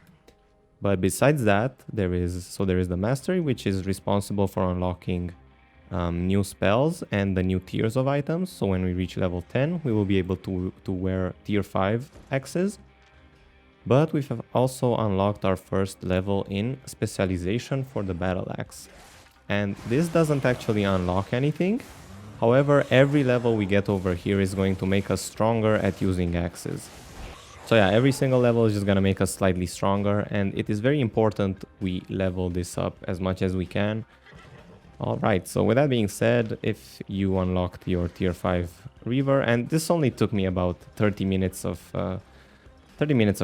farming to do. It was really easy to unlock this level. We can leave this blue zone forever, basically. There's no point to farm fame here at this point. We're only going to be coming back to the blue zone probably when we want to level up our gathering, but we'll get to that when we get to that. For now, let's go back to the city and let's move on over to the tier 5 zone. So at this point you should have a good amount of silver earned, maybe not as much as me because I got these lucky drops earlier that gave me like 20,000-30,000 extra silver. But at this point, if you have enough silver, then I want you to take your current weapons and armor and just putting them in your bank. And whatever loot you acquired, we're going to be taking to the marketplace to sell. So let's do just that. But right now I want you to upgrade your set of gear. So we're going to be looking for a tier 4 enchantment 1 battle axe. And we see this is quite a bit more expensive. So if you do not have the money earned at this point, it's fine to just stick with the lower level items. And very important, the tier 4 base set you have, do not sell it. Just put it in your bank because we're going to be needing it a bit later. Or if you sell it, you can rebuy it later as well. That's totally fine. But for now, let's get ourselves a tier 4.1 set. And the reason we do this is because the 4.1 item is obviously just better than the tier 4 item. We see how much item power this has. It has 822 for me at this point. And if we hover over it, we can see the explanation. So any tier 4 item has 700 IP. And then since it is 4.1, it has an extra 100 bonus from the enhancement. It has a 20 quality bonus because this is quality good. And I also have a +2 mastery bonus. So you can see that 1 level of mastery in Battle Axe is equal to 2 mastery bonus. So just by that, you can kind of tell just how important masteries are. Because if I were to get this up to level 100, this number over here, it would be +200. So just by having the masteries up at level 100, it is as if I would be using a 4.3 Battle Axe at this point. So just an important thing to keep in mind in Albion, you need to get your specs up to be effective in combat and to be effective especially against other players. But yeah, for now with the 4.1 set we have, we can go to the tier 5 zone and let's see what we can do there and how we can progress there. So now that we have our items and tier 5 reaver unlocked, we want to go to a tier 5 zone that would allow us to farm monsters in peace. And yeah, we want to get to tier 6 reaver because as you see, these red zones are all tier 6. So fighting against the mobs in these zones will be slightly tougher. It's not impossible. Again, if you're an experienced player or if you're just feeling risky, you can already go to the red zone or even the black zone, which we will be going over quite a bit later. If you're a new player, I recommend you do not try to do that quite yet. However, you can already go to these zones and you can farm mobs in these higher level zones. If I were to start again with a new character, like without doing a guide, it is what I would be doing. I actually have multiple videos on my channel where I go from a new character and I go, as soon as I reach my tier 4 items, I just go straight to the black zone, to tier 6 or maybe tier 5 or tier 6 zones in the black zone and just farming there. Because in Albion, all the best rewards you can get are in the dangerous zones where there's full loot PvP enabled. Obviously, since there's higher risk, there's much higher reward. I will be teaching you how you can safely, I mean as safe as possible, farm in those zones a bit later. But since this guide is intended for a new player, I'm just going to go slowly through these steps just so you can get more accustomed to the game and just learn the ropes in a safe space. I think this gives you more enjoyment of Albion if you are able to just understand some of the basics at first before jumping straight into the death zone. So all that being said, what we want now is I would recommend you go to a yellow zone that is tier 5 that is slightly farther from the city than adjacent to it. And as soon as you step foot in the yellow zone, you might be wondering what the difference is from the normal blue zone. Well, if you look over here on the bottom left, actually on the bottom right of the screen, if you look, there is a number of players flagged as hostile marker. And this means that in this specific zone, there are 8 players that have turned on their bandit ability. So they have basically gone over here and turned this on like this and led this channel to full. And that means that they can attack you. They can attack you at any point. They can dismount you. They can attack you on your horse and dismount you. And if I run across any of those, I'll be showing it to you. However, since you're still in the yellow zone, you do not need to fear anything. The only thing you'll be losing is durability on your items. Take note that any of the silver or even gold you have on your account is untouchable by anyone. So you can always, even if you're in the black zone, any silver you have on your account, it's not gonna be with they're not gonna kill you and take your silver from your account. This is permanently tied to you. So that being said, at this point we are one zone and here there's an upgraded mob, so I'm just gonna take the take the time to dismount and take it down. Let's see just how much fame this gives compared to the tier 4 mobs.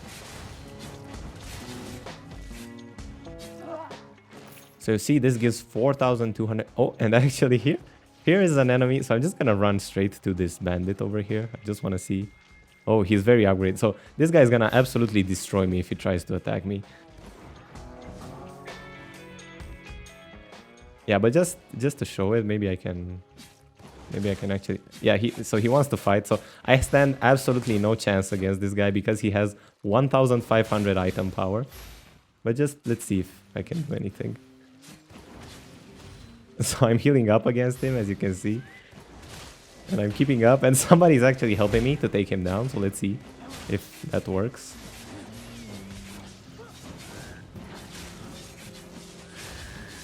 And you see we actually took him down, and I actually got 2,000 silver for that. So since his items are quite expensive, he is now downed, and he took a bit of durability damage on his items, and a bit of the durability damage he took was dropped as silver. So you see now he's just downed over here, and I cannot do anything to him. He's just gonna have to sit here for, I think, 5 minutes until he gets back up, and at that point he can just continue fighting.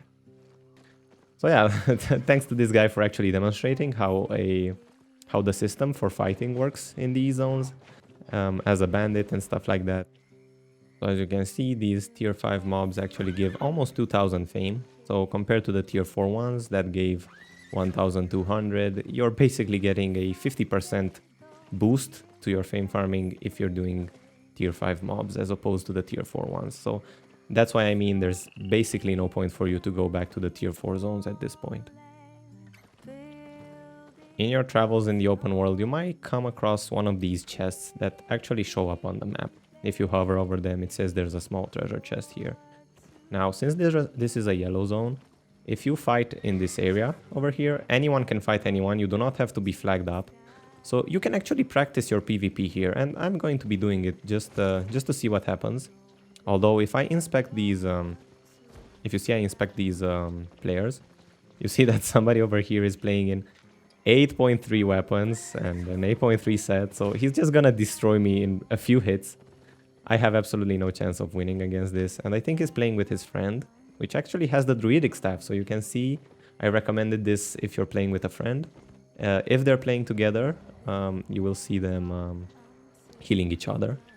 And let's see if they're playing together because they're not attacking each other. But you see they're yeah, they want to attack me. And let's see just what happens if I fight them, right? I stand no chance. You see just how much damage they deal to me. There's absolutely nothing I can do. And I was just downed. And now I have to wait 3 minutes to get back up. So there's no point for you to do this. If you want to practice your PvP, and if there's maybe only like 1 or 2 people on these chests that aren't in the best, almost the best gear in the game, then yeah, you can practice your PvP. But otherwise, there's no point to do this, as you're just going to be paused for 3 minutes. Oh, actually, it's not 3 minutes. As soon as combat is over and the chest is looted, yeah, thankfully it skips this, so it's not 3 minutes, it's just a few seconds until I get back up. Oh, I realized I completely forgot to explain how I was able to look at these people before and what items they have equipped. So on any player you see in the open world, you can click on them once, and this is why we set in the tutorial zone the ability to click on a player or to click on any target without attacking it. You can click on the player and then you can press the inspect button, and this will bring up the items they are using and the abilities they have selected. So this button you can find in game settings, controls, and in key bindings. And you can find it over here at gameplay and inspect target. By default it is not Y, I don't remember what it is, but you can set it to any button you find useful. I have it set to Y because it is closer on the keyboard and it is easier to access than I think what the default is. And while you're at this, you can also take the time to go down in the key bindings, and you can find the recording mode button. And you can also set this to something else than the default. I have it set to T because it is right next to Y, and I use these two toggles when fighting other players. We're not fighting other players yet, but is maybe useful for you to start getting used to using the buttons. So why I use recording mode is if you see I press T, everything on my HUD disappears except for nameplates. And if I go over here, you can see that at the edge of the screen, I can see the nameplate of a player appear. And this is much easier if you do not have all this UI in the way, especially if that player is on the side of the minimap. So let me try to show this to you. You see just the player is almost completely covered here. And when I remove the GUI, I can see it much clearly. I can click on him and then I can press Y and I can bring up the items that that player is wearing. And when you will be in the dangerous zones, this is the #1 thing that you have to do to stay alive. So you can practice this while you're in the safe zones. Practice using this GUI mode and clicking on players off screen and clicking Y to inspect them, because then you will be able to tell if they are dangerous to you or if they are not. We will go much more in depth into this and into much more details about ways to stay alive in the dangerous zones, but this is just as a way to get warmed up to these techniques. And just as a taste as to what's to come with the faction warfare system, you can see a few players that are from a different faction than the city we are in, which is Thetford, and they are actually taking over one of Thetford's outposts. Now, I am not hostile to these players because I am not flagged up for the city I'm in. I'm basically neutral at this point, so I cannot interact with them. They're just doing their thing, but we're going to be doing that at some point as well, as soon as we unlock the tier 5 expert adventurer node, which will allow us to flag up for our faction. Right now I'm playing on a Saturday, so there are a lot... Oh, actually, as soon as I mentioned it, I'm a bit lucky. I was going to say that there's not many mobs to be found in this area, so I was just about to move to a different one. But yeah, don't be afraid to play at lower intensity time schedule. So actually, I'm trying not to die here. Yeah, don't be afraid to play at not prime time, so at times when there are less players online, because then you'll probably find more mobs in these open worlds. But otherwise, also don't be afraid to just move to different zones to try to find better density of mobs. Like I'm going to, for example, going to the next one over here. But yeah, sometimes, and I think this is a good thing, sometimes Albion is a bit crowded, so you always have to move to find the lowest density zone, which is going to give you the fastest rate of farming mobs, because you're not competing with as many people in that tile.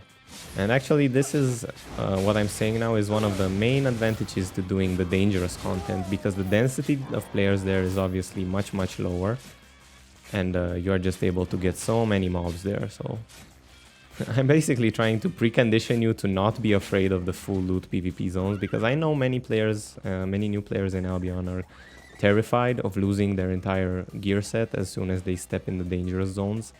But I'm just preempting you with many reasons as to why that shouldn't scare you, because there you'll be able to find much better rewards than you're finding in the safe zones right now. So this time for you is just to get accustomed to the game, accustomed to the controls, and just how things work in general. And then in a later part of the guide, we'll be progressing to getting a lot more rewards in the danger zones.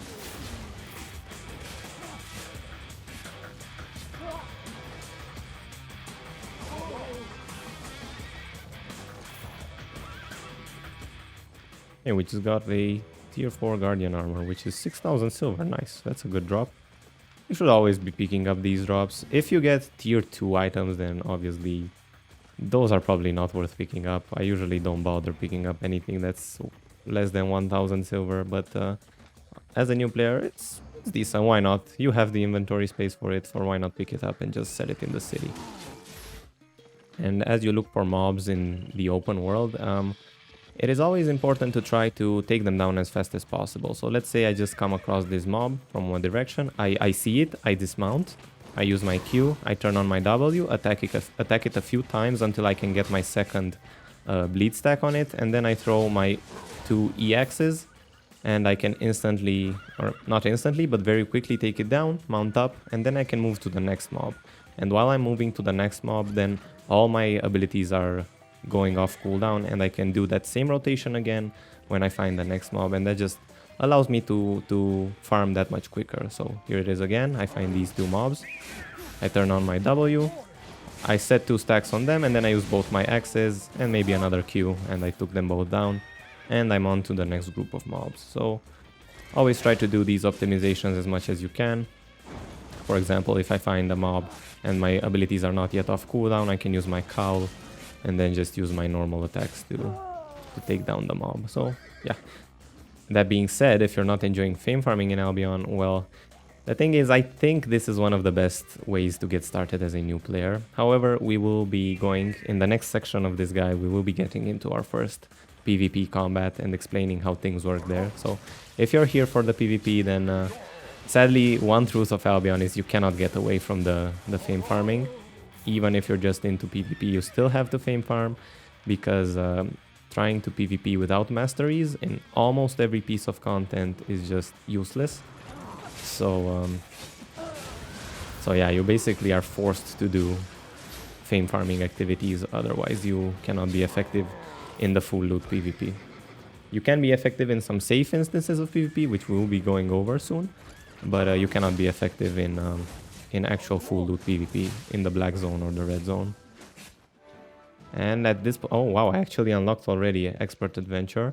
So after I finish this camp, I'm going to be going back to the Royal City. Now, since I unlocked this Expert Adventure node, I unlocked the ability to enlist for faction warfare. So at this point, you should probably be about halfway through Master Reaver. But just so that we can get started on faction warfare and seeing how it works and explaining that system, I'm going to be using my Journey Back ability. So whenever you are out in the world, if I look at the map right now, you can see that I am 3 zones away from Thetford. It's not worth it to walk back. You can just mount up and click the Journey Back ability. This will cost you, it says over there how much it will cost you. In case you have some very expensive items, this might cost a lot of silver. It is always going to be much less than what the item is worth though. So in case you have some very specific items, this could cost a lot. So make sure you check your inventory market value against the Journey Back cost. And if it is very similar, or you have to pay a lot of silver for this, if you got a lucky drop, then maybe it's worth it to just walk back. But in 99.9% of the time, always use Journey Back to go back to the city wherever you are, because it's just more time effective. You spend a bit of silver, but you just gain time. So you can play the game more, you gain more fame, and you just earn more silver by playing the game anyway. So it's always worth it to do this.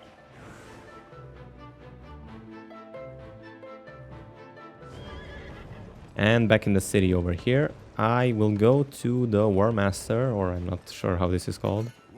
Over here you can enlist for your faction, and I'm going to actually do this. Now, there is a slight downside to this, and that is now whenever you are in the yellow or red zones, any player that is from a different faction than you can attack you now, and you can attack them without there being any reputation loss, as it were when you turned yourself into a bandit by clicking over here. You now do not have to do this anymore. You are already enlisted.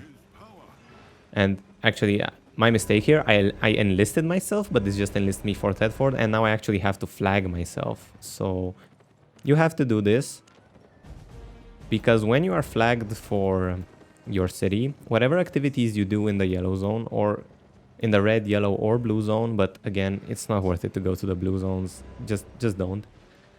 Then whatever activity you do, you will receive some reputation and faction points. And if you look at the map, you can also see where combat is going down. So if you see one of these encampments with combat crosses over them, that means people are currently fighting there. So if you're interested, you can already just go there and fight alongside your faction. I would recommend you only do that if you want to have fun. You will not be receiving many rewards, because you're basically going to be dealing no damage and dying instantly, as most of the people that are doing faction combat in the yellow zone have really high tier items, and they're just going to destroy you, as you've seen the 8.3 people fighting on the chest earlier. Most people have really high tiers in the yellow zone, so there's not much point to doing that. However, we flag for a different reason, and I'm going to explain that once I get back to the place where I farmed. So I'm here in the yellow zone, I'm taking down a mob just like before, but now I am flagged for my city. So besides just this UI that shows up for faction warfare, you should probably just ignore this for now and try to stay away from enemy factions fighting because they'll just destroy you. But as soon as I kill a mob, you see I receive some tokens there. And if I go over here to faction warfare, in this tab, I can see the current points I have. These points I will be able to use to purchase some rewards, and I'll be showing how that works when I get back to the city. We'll see just how much points we can gather until we reach tier 6 reaver. Oh, and I completely forgot to mention this. If you see at the faction flagging bonus, you actually receive extra fame, silver, and loot for being faction flagged, so it's definitely worth to do this. Even though there's a bigger risk of running into enemy players, even if they fight you and even if they take you down, again, you do not lose your loot as long as you are still in the yellow zones. So at this point in the guide, you should be still playing in the yellow zones unless you feel very, very confident to move up to the red zones where dying means you would lose all your gear. But for now, I'm just peacefully fame farming and taking down open world mobs just like before. I think you can still do solo dungeons and you will receive some faction points like you do for the open world mobs. But in general, you will notice that farming the open world mobs is higher fame per hour than going into solo dungeons. So if you want to turn your mind off and just farm mobs without the danger of dying there, then that's also a good option. Now, another thing that is important to notice is if you're faction flagged and you are in enemy territory, the guards at the outposts of that faction are going to be aggroing to you. So make sure you do not go into these because you will go down very quickly if you try to fight against these guards. And they also don't really give any rewards if you take them down, so there's no point to it. Another good reason for being faction flagged and doing this open world fame farming is because I actually... Ignore this bandit assault prompt. This is something we'll be doing a bit later. It still relates to faction flagging, but we're just not gonna care for it now. But yeah, being faction flagged and being in enemy territory means that you have these enemies that you will see on the screen with a red nameplate. I think this guy is AFK over here, but if I were to try to fight against him, he would just destroy me, so there's no point to that. And even if he were to kill me or if I were to kill him, we wouldn't be losing our items, so there's not much point to it. But this gives you some good practice to using the hotkeys I showed you before for turning off your GUI and for inspecting players. So again, you can do this as an exercise. If you see players at the edge of your screen, you can always use the turn GUI off, and then you can see a player at the edge of the screen. You can click on him to inspect him and see if he's a threat to you or not. And this will be very important to do when you are in the full loot PvP zones. But for now, it's just as a practice, or just for you to not be killed by enemy factions so that you're teleported back to your territory. But again, dying here barely has any consequences, so you shouldn't worry about it. In your travels, you'll come across these shiny resource nodes that are just so tempting for you to gather, but it's sad that you at this point aren't able to. The main reason why at some point we want to level up our gathering is precisely because of this. As we're just roaming the open world and doing fame farming or doing other content, if we just have the tool to gather on our hand, we could gather these and just receive some free silver basically for just having the gathering level to do so. If you're interested in gathering as a dedicated gatherer, then there's also that. You can do that being full gathering gear, and then you will receive higher yields for all the resources you gather. So that's also a viable path in Albion to make silver and just level up your character in a different path. So at some point in this guide, we will be getting into gathering, so stay tuned for that. But for now, sadly, we have to pass this exceptional pine logs and just leave it be shiny here for somebody else to come and gather. If you see these high-level enemies from an opposing faction, then you definitely do not want to mess with them, especially if you see like a chest or an objective on the map. They're just gonna be circling it and they're just gonna destroy you if you try to get close. So yeah, use this again as practice. Try to stay away from the enemies, from the red nameplates, especially as a beginner. Red nameplates means bad, so you should run away from them.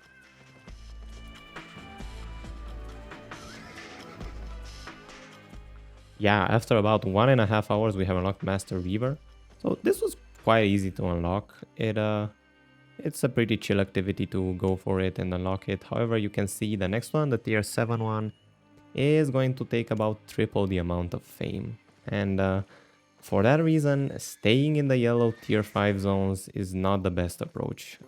From now on, we're going to be preparing ourselves a bit for venturing into the dangerous zones. But before we do that, let's quickly venture back to the city. Let's use the journey back ability and let's see what we can do with the points that we have gathered for helping our faction.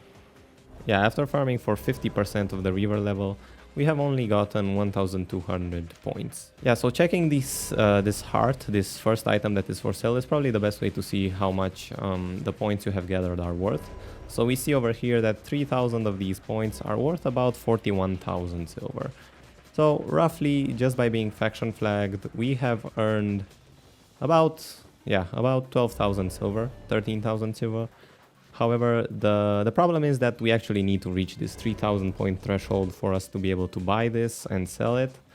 Otherwise, really, it's not that good to convert Thetford crests to silver. So if we want to cash in our points, we will have to gather more of these faction points, which once we do a bit of gathering, we're gonna be doing that faction flagged as well. So that's gonna give us a bit more points on top of that. However, it was still worth it to be faction flagged just for that 15% fame and silver bonus we received just for turning this on. So yeah, that's that. We have reached tier 6 river and now we will begin our preparations for venturing out into the black zone.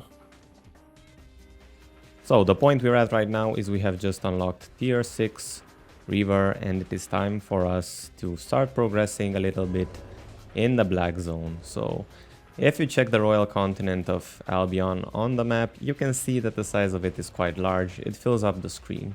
However, once you go to the north, this is the black zone of Albion and you can see it is much larger in size than the royal continent.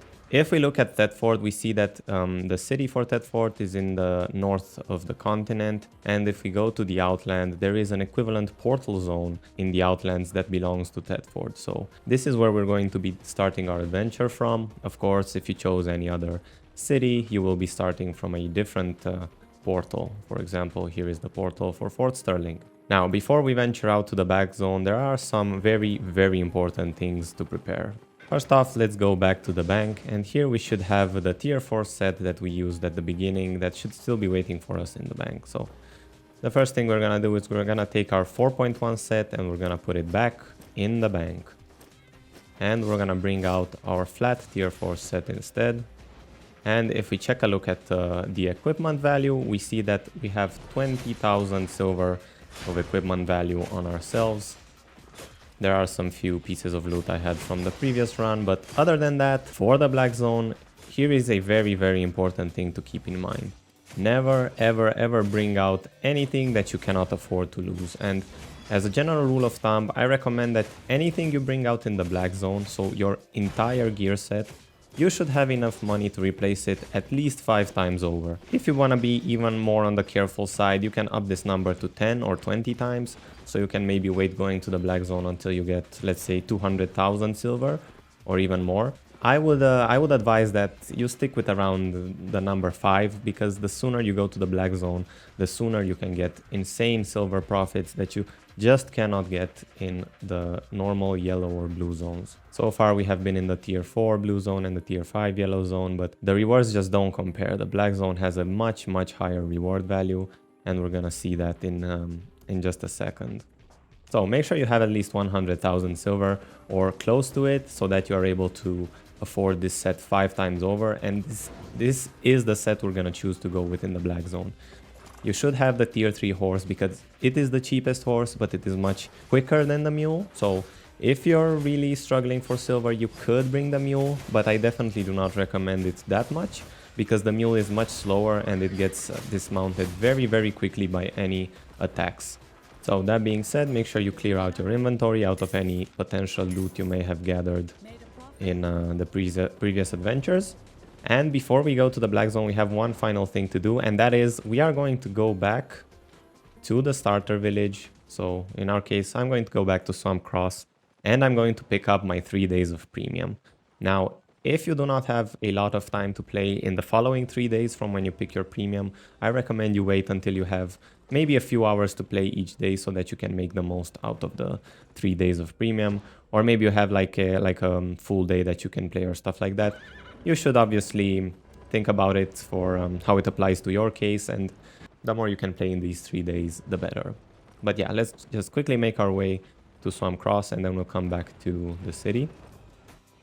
One thing I forgot is that I'm still flagged for Thetford, and apparently I cannot go to the starter village with this. So if you want to unflag at any point, just make sure you click on the top left here, and this doesn't actually trigger you to be abandoned. This just triggers you to drop your flag. So now you're not aligned to any of the royal cities, and you can go back to the starter village. Now we can finally speak to the soldier, and we can speak to the commander, and this will unlock the 3 days of premium. Now we are on a timer, 72 hours to do as much as we can, because premium is very, very good. So let's check it out. We get 30 learning points per day. This is gonna give you 90 learning points over the next 3 days, whatever. Even if you don't play, you're gonna be receiving focus. So this is gonna max out your focus, because you can have 30,000 focus stocked up. You're going to be getting 50% fame bonus, which is an immense buff. It is incredibly helpful, and it's just gonna speed up everything you do and everything you level by 50%, whether it be fame farming, whether it be gathering. This says you have the ability to buy an island. You don't actually have it. With the three starter days, you do not have the ability to buy an island, so we are a long way away from that. We first have to reach the 20,000 silver to be able to buying a month of premium. So yeah, no island for us yet, but we get more silver, we get more gathering, we get more crops, which crops and animals, which you need an island to do, so not able to do that just yet. And we have reduced market tax, which is very, very good for all the stuff we're going to sell. And the first time we will purchase premium, so not these 3 free days, we're gonna get 500 learning points and 30,000 focus, but this doesn't apply yet because we haven't actually bought premium. So yeah, with premium taken, let's go back to Thetford. And actually, while we make our way back to Thetford, now it is very important to make sure you have the keybinds set for turning off your GUI like this, and for being able to click on players and inspect them with, in my case, the keybind is Y, but by default it's something else. So make sure you put it on something that's comfortable for you. Just make sure you're able to click on people, turn off your GUI, make sure you can see the names at the edge. Clicking on them and then pressing Y allows you to bring up the build they're wearing. And hey, this guy is actually wearing the build we are wearing, so I guess this is validation that my build I'm using is not completely dumb. So yeah, you can trust in it. Now, being back in the city, from the bank or from anywhere in the city, you have to look for the portal that you can see on the local map. And let's just go towards it. And this will allow us to finally enter the Black Zone. And one consideration here, while in the Royal Continent, you can freely travel between any of the cities. So at any point, I can now buy a fast travel towards Fort Sterling or any of the other cities if you want to meet up with your friends or stuff like that. But as soon as we go in the Black Zone, we will be locked to teleporting in this city's Black Zone. So we will be locked to going to this portal, to this Thetford portal always, as soon as we go through this portal. And you can see that entering will bind you to this portal, and it says here that removing your binding has a 7-day cooldown. So if I do this now, I will be bound to Thetford, and at any point I want, I can actually remove this binding to be able to teleport to a different city in the Outlands. I could remove my binding right now and just go and teleport to Fort Sterling, but then I would be bound to Fort Sterling, and I wouldn't be able to unbound myself because there would be a 7-day cooldown. If you have that cooldown and you want to go to a different city than the one you're at in the Black Zone, there is no other way to do it than to actually walk all the way over there through the Black Zone, through all of these zones until you reach the other city, wherever it is on the map. Where is Thetford? I mean Fort Sterling. So if you go over here, over here, over here, and then you can go to Fort Sterling and you can teleport there, and then you are bound to Fort Sterling. So just make sure that you do not remove your binding every that often, unless you absolutely have to, like, to meet up with your friends and stuff like that, because then for 7 days you have to actually travel through the Black Zone. But yeah, welcome to the Black Zone, and here we are still safe. This is the city in the Black Zone, the portal zone, and we are still friendly here. There is a bank here. Wherever there is the mass of people, there's a bank, and if you click here, you can open your bank. And this bank is actually tied to the bank in the Royal City. But again, banks between cities are not tied, so just make sure you keep that in mind. But yeah, you can see my 4.1 set is here, but I do not want to bring this out because this is more expensive than the flat tier 4 set we are going to be using. And trust me, even though we are going to fight tier 6 mobs, you do not need anything else other than this tier 4 set. Even when we reach the point where we will fight tier 7 and maybe even tier 8 mobs in the Black Zone, you can still do it comfortably with the blue set, with the tier 4 set. And you always are just so much better doing this, because even if you die, you're not losing that much.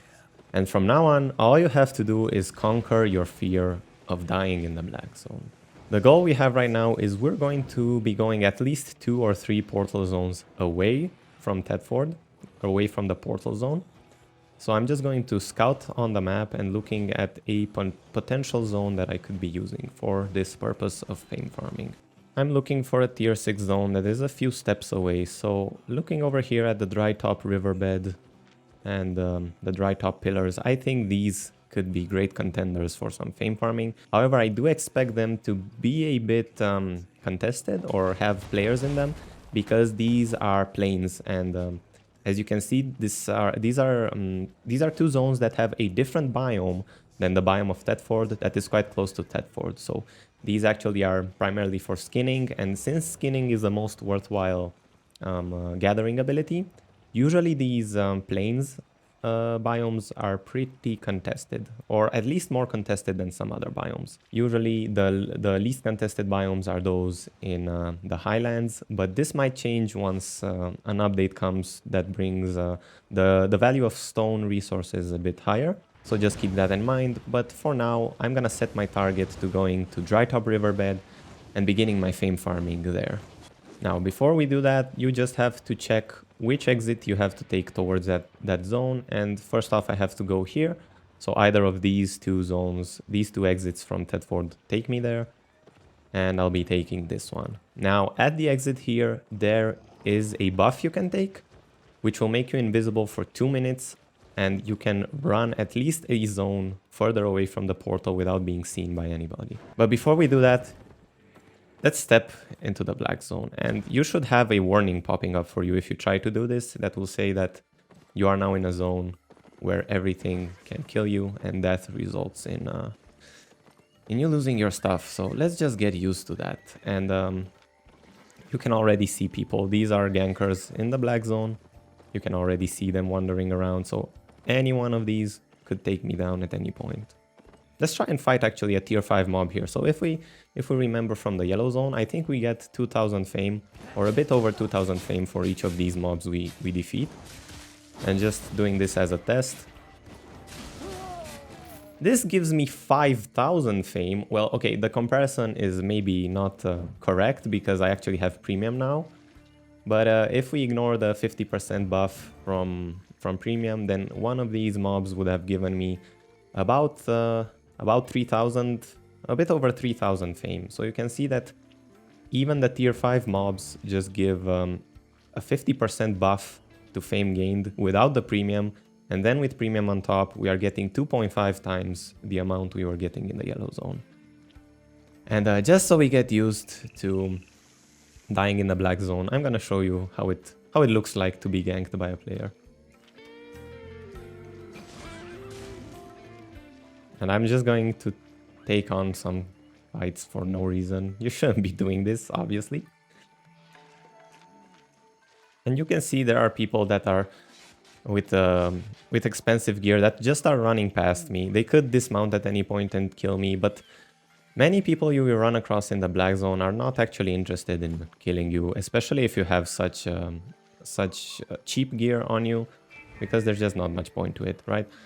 You still will die a lot. Don't get me wrong. You still will die a lot, and you should be careful. But just know that Not everybody is going to try to dismount to kill you. However, if you are fighting some monsters, then almost certainly that will happen. And I'm actually taking on this fight against a random person here.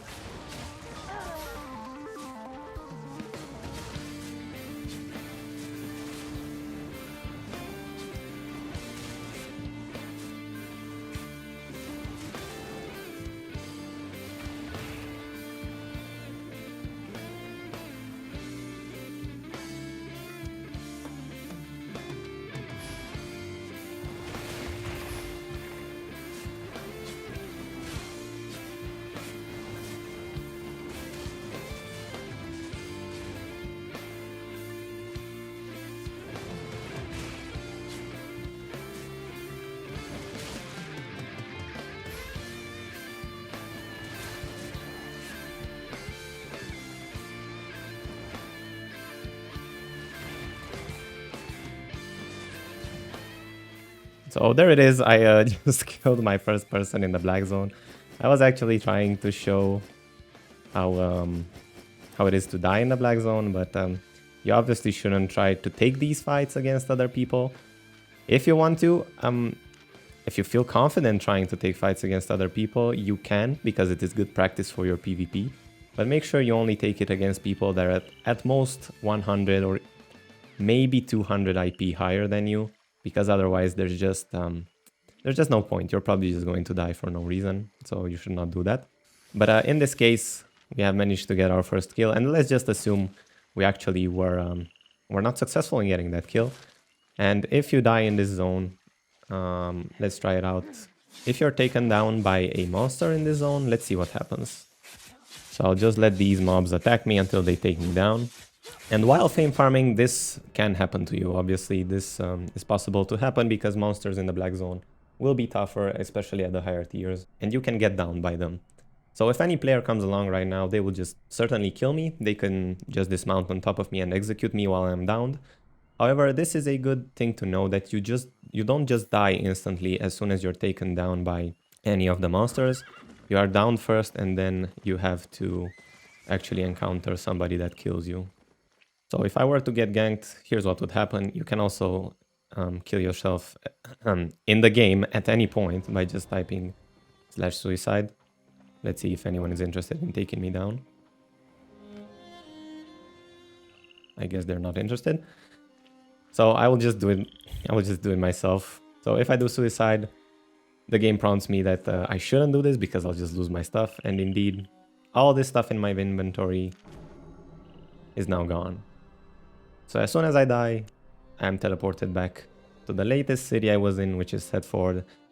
And there goes all my stuff. And if you're following this guide, you will probably die a lot in the black zone. And you shouldn't be afraid of it. You shouldn't be afraid of getting ganked. You shouldn't be afraid of dying, especially if you manage your resources correctly. So I just lost my set, but it's not a tragedy because all I have to do is go over to the Thetford marketplace, go over to loadouts, and then I can select the lost equipment loadout.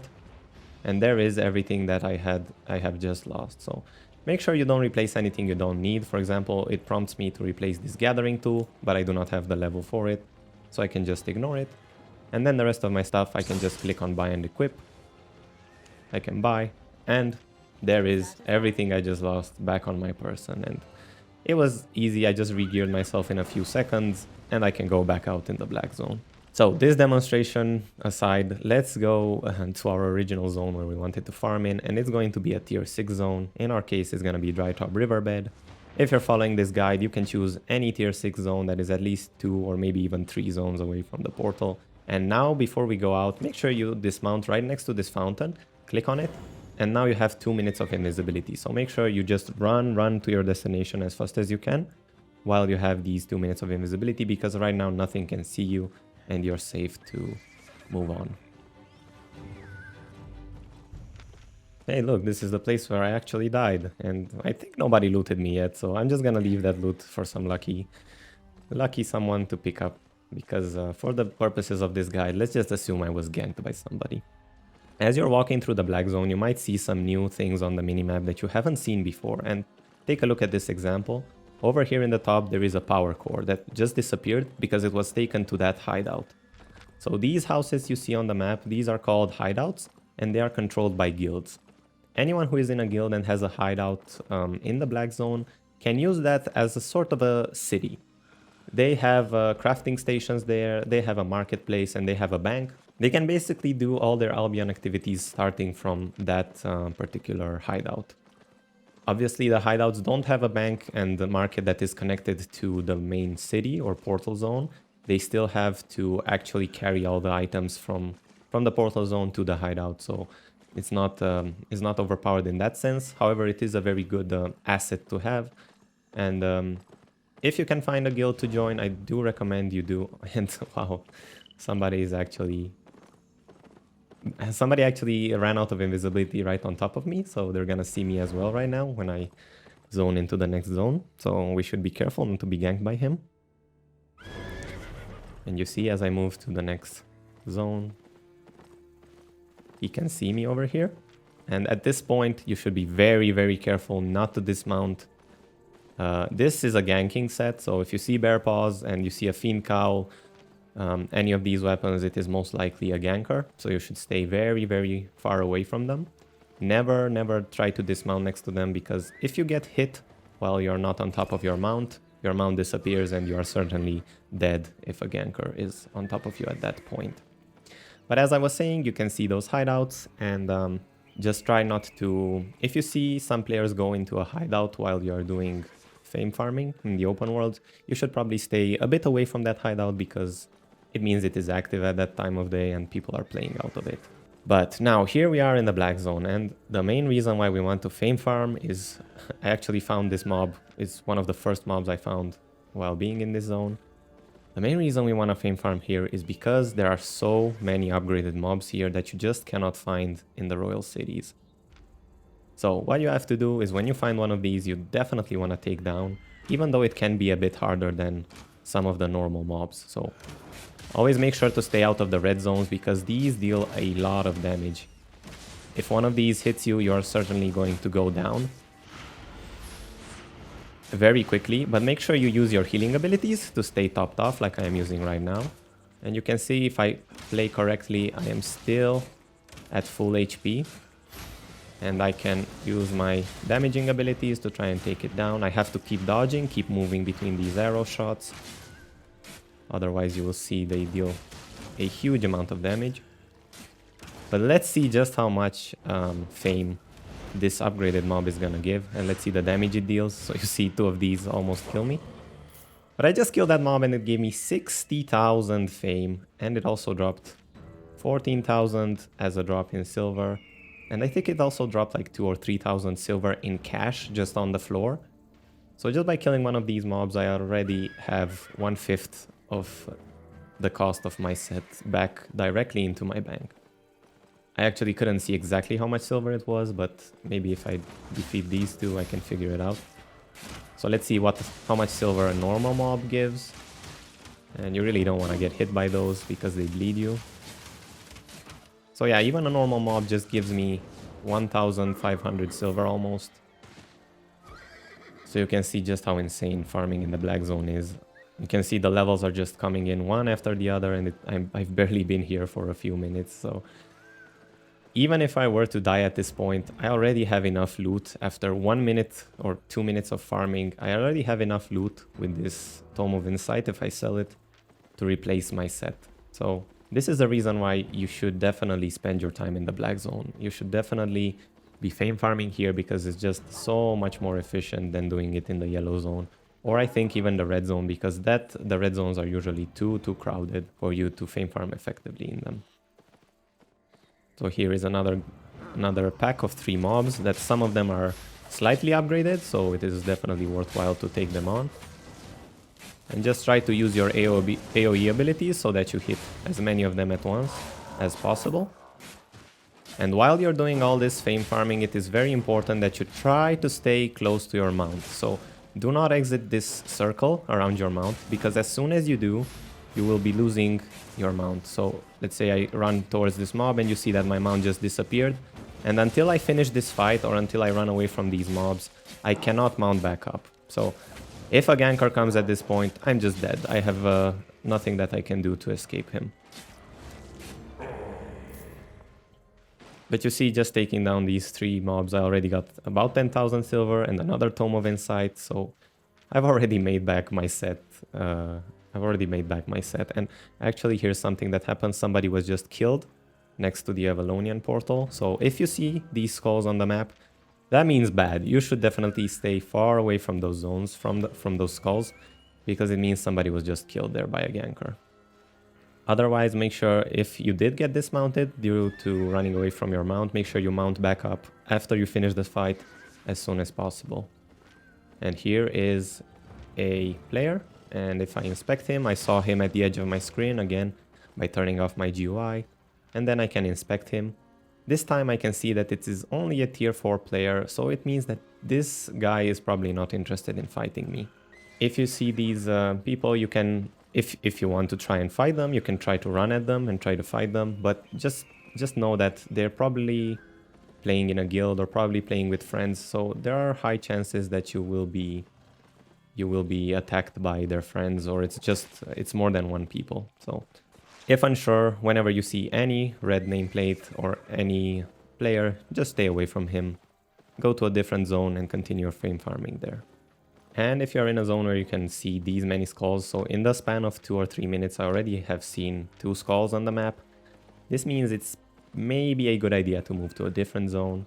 So if you see this while farming, then I suggest you move to a different zone. But I'll just stick here for the time being because I haven't actually seen anybody, so I'll just hope that I don't get killed. But again, even if I do get killed, I've already made back my silver. Yeah, just know that if I do get killed at this point, I do not keep these Tomes of Insight, so obviously I would lose them. But if you look at my silver, just from the drops of the mobs, the pure cash silver drops, I've already made back my set, so there's just no reason to be afraid of dying. Whenever you do your adventure challenge for the day, make sure you remember to claim it from over here. And this one that is not tradable, you can use because it's gonna give you a bit more fame in your items, which is good. While fighting, you can keep your GUI off. This can be hard at the beginning because you cannot see the cooldowns on your abilities, so it may be hard for you to do as a new player. But keeping your GUI off while you're fighting allows you to see if any nameplates are closing in on you. An interesting trick, when you see these pop-ups, as you're fame farming, if you're fame farming quickly in the black zone, you'll see these pop up constantly and they can be a bit annoying. But a way you can get rid of them is you can spam the GUI toggle on and off like this. And you can hear that in the audio. You heard that all of these prompts just went away one after the other. So I just got rid of about 10 prompts in a few seconds there. And they're not spamming my screen every few seconds now. So again, try to take on groups of maybe 3 mobs at most at once, and you will learn to recognize which mobs are more dangerous than others as you're fighting them, and you'll realize which ones you can take on safely and which ones you have to take on one by one.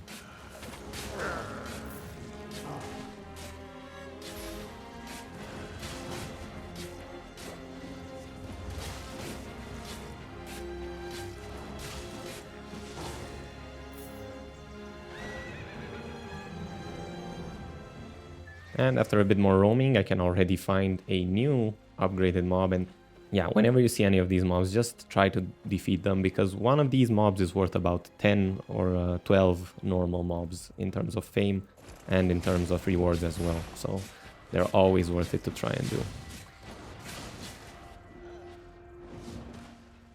If they're not in a good zone or if they have other mobs around them, you can try to use your cowl to lure them over closer to you. And again, try not to get hit by all these abilities. You see just how much damage I'm taking here, and this is not a good position to be in.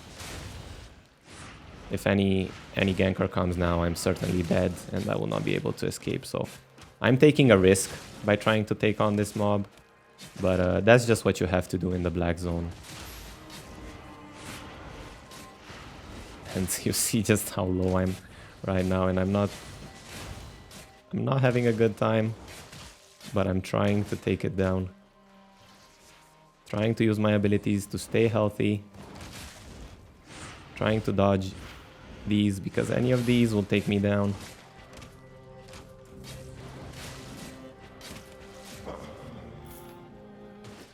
And you see, I see, so the The upgraded mob actually gives 10,000 silver as a drop, so even better than I expected. 10,000 silver, and I've already made 3 sets back just in cash, so...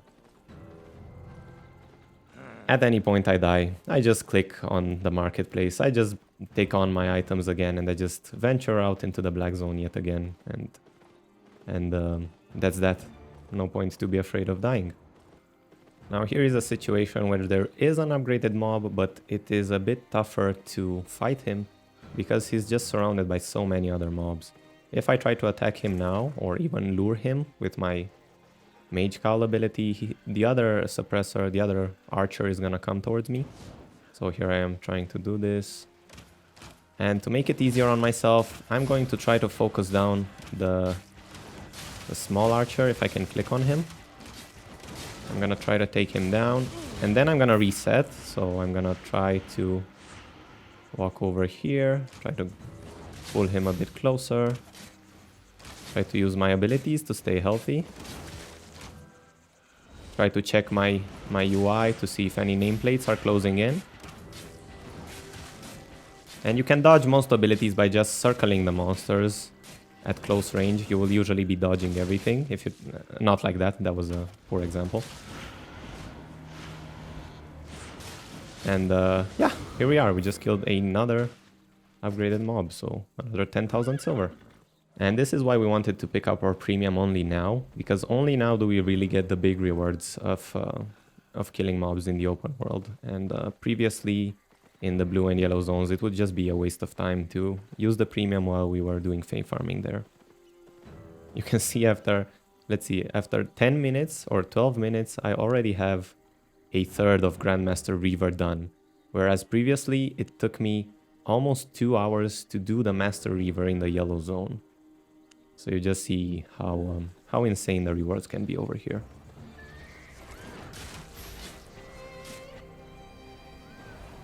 And luckily we find another upgraded mob. A few minutes later, this just took a few minutes of wandering around. And your results may vary a bit. You might not find as many upgraded mobs as I am, depending on the time of day you're playing. So if you're playing at hours that are a bit less active, you are certainly going to be finding more of these than when if you're playing at prime time. So if possible, try to do that. If not, you still will be finding them, so don't worry too much about it.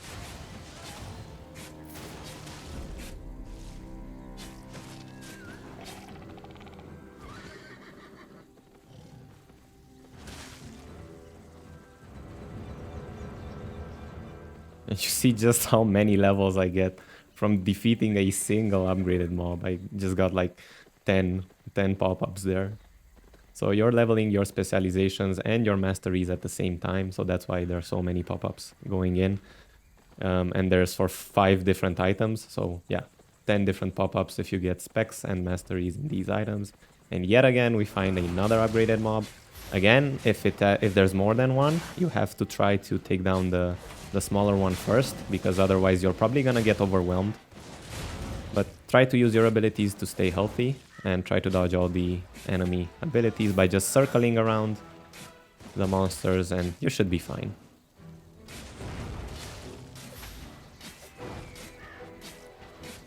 While you're doing this, you're probably dropping your guard and you're not really looking at the edges of your screen that much. So just take it as granted that if somebody comes and attacks you while you do this, you're probably dead.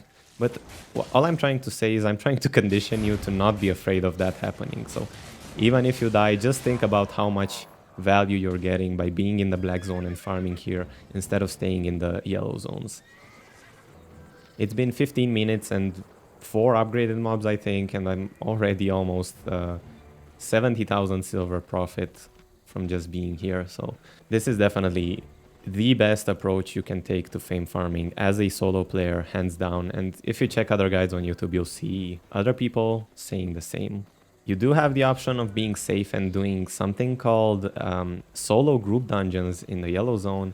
And that is also a decent approach, but you need a lot of money to be able to buy the gear for doing that in the yellow zone. So At some point, you can try to check out a guide on that, but I'm just telling you that this, as a new player, there's nothing better you can do than doing this here. And I found somebody here that is trying to mount and run away, and I think I'm actually gonna be able to gank them. Yeah, so this is why you don't use a mule. This is why you don't use a mule, because you see just how easily I was able to dismount it. And yeah, he's trying to run away. I'm not interested in fighting him because I'm not interested in actually killing him, because he looks quite new, and there's no point. I would be gaining like a tier 4 setup of him, so I'm just trying to scare him off.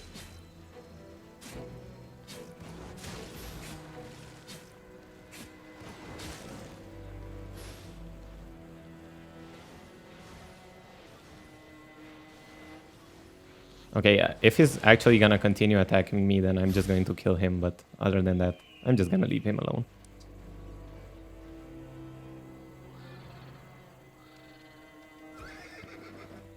So yeah, if you wanna practice by doing this, you can take fights against other tier 4 people. I actually recommend you do this unless you have a lot of stuff. So maybe if you're fresh in the black zone and you don't have a lot of stuff on you, and you see a solo player just farming like you are in tier 4 sets, then you can try taking the fight. You're gonna gain experience from that, and there's no other way of getting better at PvP than actually trying to fight other people. And hey, maybe you'll even get a kill, so who knows.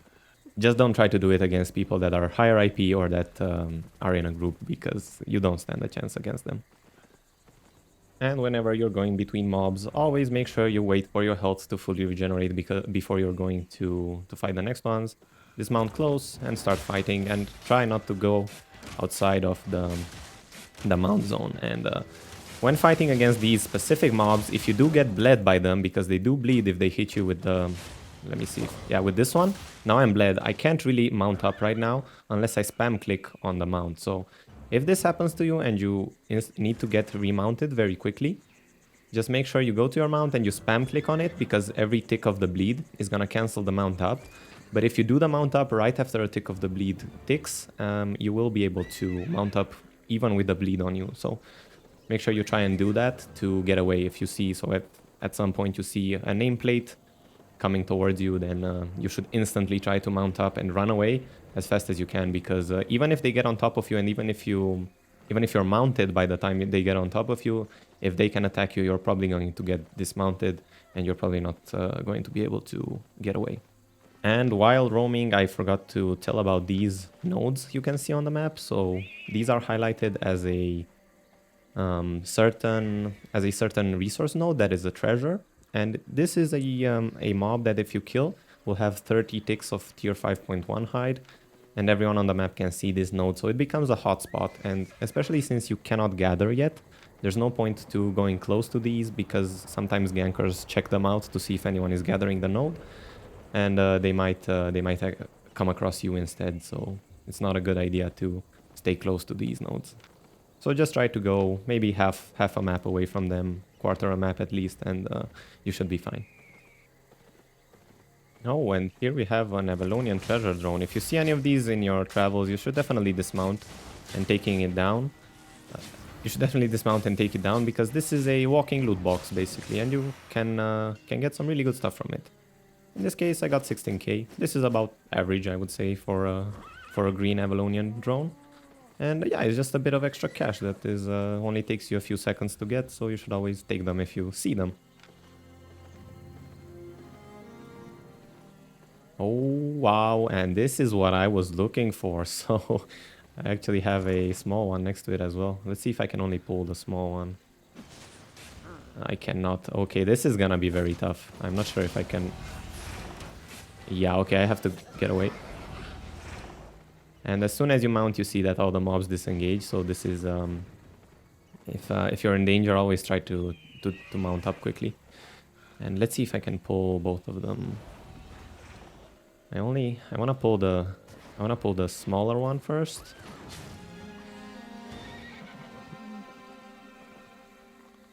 And if they're close, yes, they're gonna pull together, and this is exactly what I want. Now I want to take down the small one. The very small one, I mean. So here we go. And there we go. And now I'm gonna do my best to defeat this without anybody finding me. And always try to check the corner of your screen. But first things first, you gotta dodge the abilities, right? You gotta focus on the fight. And then you gotta focus on the edges of your screen to see if anybody is coming. And for now, nobody is. And I'm really happy that I managed to get this guy on his own. So what I did there was I attacked the mage. And whenever you attack a mob, there is a circle around them that's also going to get pulled. But the ones that get pulled from that circle don't also pull the next ones. So they don't also create another circle to pull the next mob. So that's why the big spiky boss wasn't taken.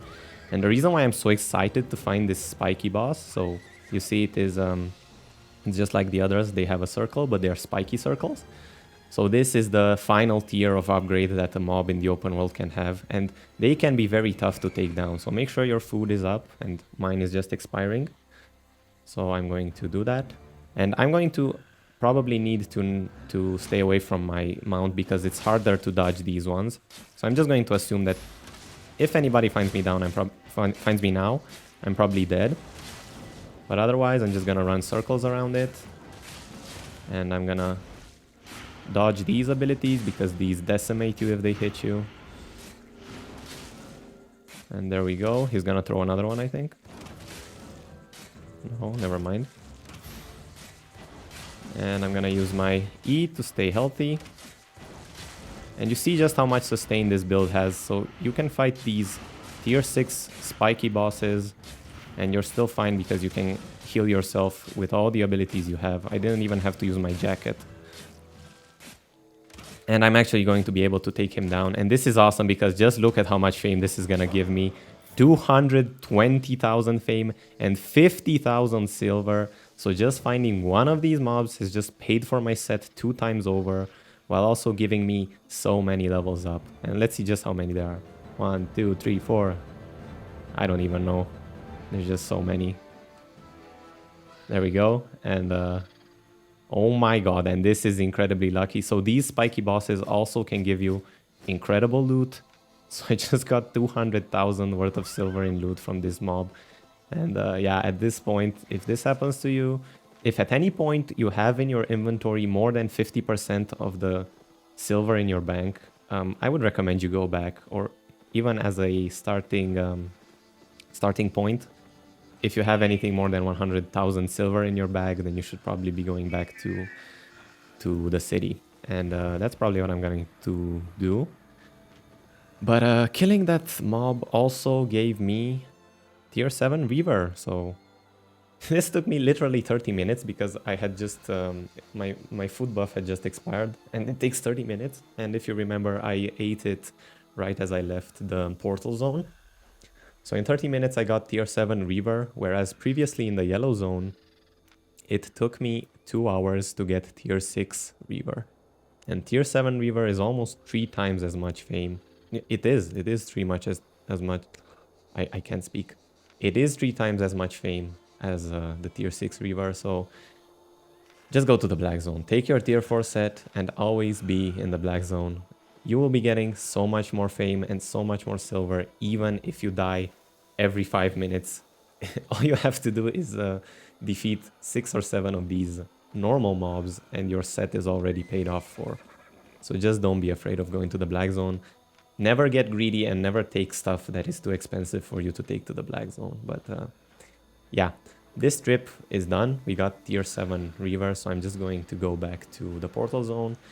And this is also incredibly safe. Always use journey back to take all your stuff back to the portal zone because you don't want to be ganked on the way to the city. And even if there were no gankers in the black zone, I would still recommend using journey back because you just save so much time that you would otherwise have to waste in running back to the portal zone. So, and if we check out, we are already at level 30 mastery in axe fighting, so we could already be wearing tier 6 battle axes, and we are level 16 in specialization, which gives us 32 extra spec. So if we check the item power, It's actually 41 because you get some from the mastery, not only from the spec. So we're already much stronger than we were before, and we just level so fast. Guys, just go to the black zone. Don't stay in the yellow zone. Trust me, it's so much better, even if you die. Yeah, so all these items I have right now, I'm going to go to the market, and it is time to sell them. So the tomes, we can check how much is the instant sell. So yeah, the setup fee is more expensive than the spread, so I'm just gonna instant sell them. And you should probably do the same for any of your runes, so any of these runes you have over here. You should be selling them instantly. Almost all the time it's not worth it to do the sell order because these items have a large volume, so a lot of them are being traded and almost always the gap is not worth it to do a sell order. Avalonian energy probably as well, yes.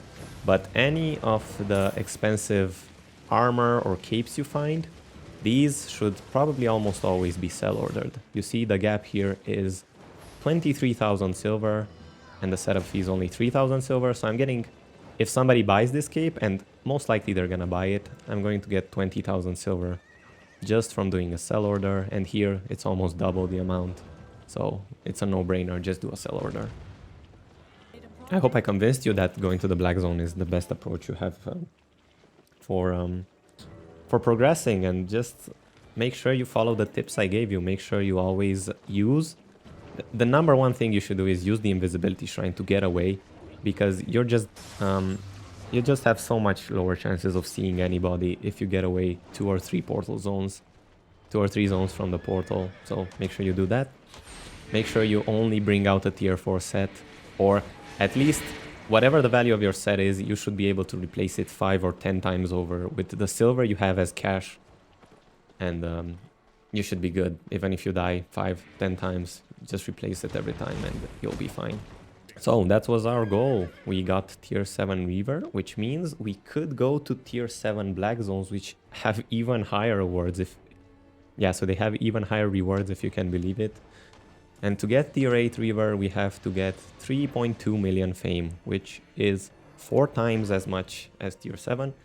But if we are as fortunate to find the mobs we have in this half an hour, this should take us about 2 hours to do. So if you want to continue PvEing, that's probably the better approach to go down. And yeah, I think we're going to be doing that. So let's see what the next step of our adventure is. So for the final phase of this stage of the account, I'm going to choose to go for tier 8 reaver. Now, the reason I'm doing this is because it will allow me to acquire an even higher bank of silver. So we're gonna get a lot of silver in cash, and it is a very, very good activity to do while we still have the 3 days of premium. And I will actually be going, since I unlocked tier 7 reaver, I'm going to be choosing a tier 7 zone and going to farm in it. And I will probably choose Timber Scar Copse over here, or Copse, I don't know how you pronounce that. Anyway, but you can choose any tier 7 zone that's gonna be like 2 or 3 steps away from the portal zone. For example, this one could be a very good contender because it is quite a few steps away. It's 1, 2, 3, 4, 5 steps away from the portal zone. So that might be a good choice to go to. Maybe I'll actually choose that one. Also, Willow Shade Sink should be 4 steps away.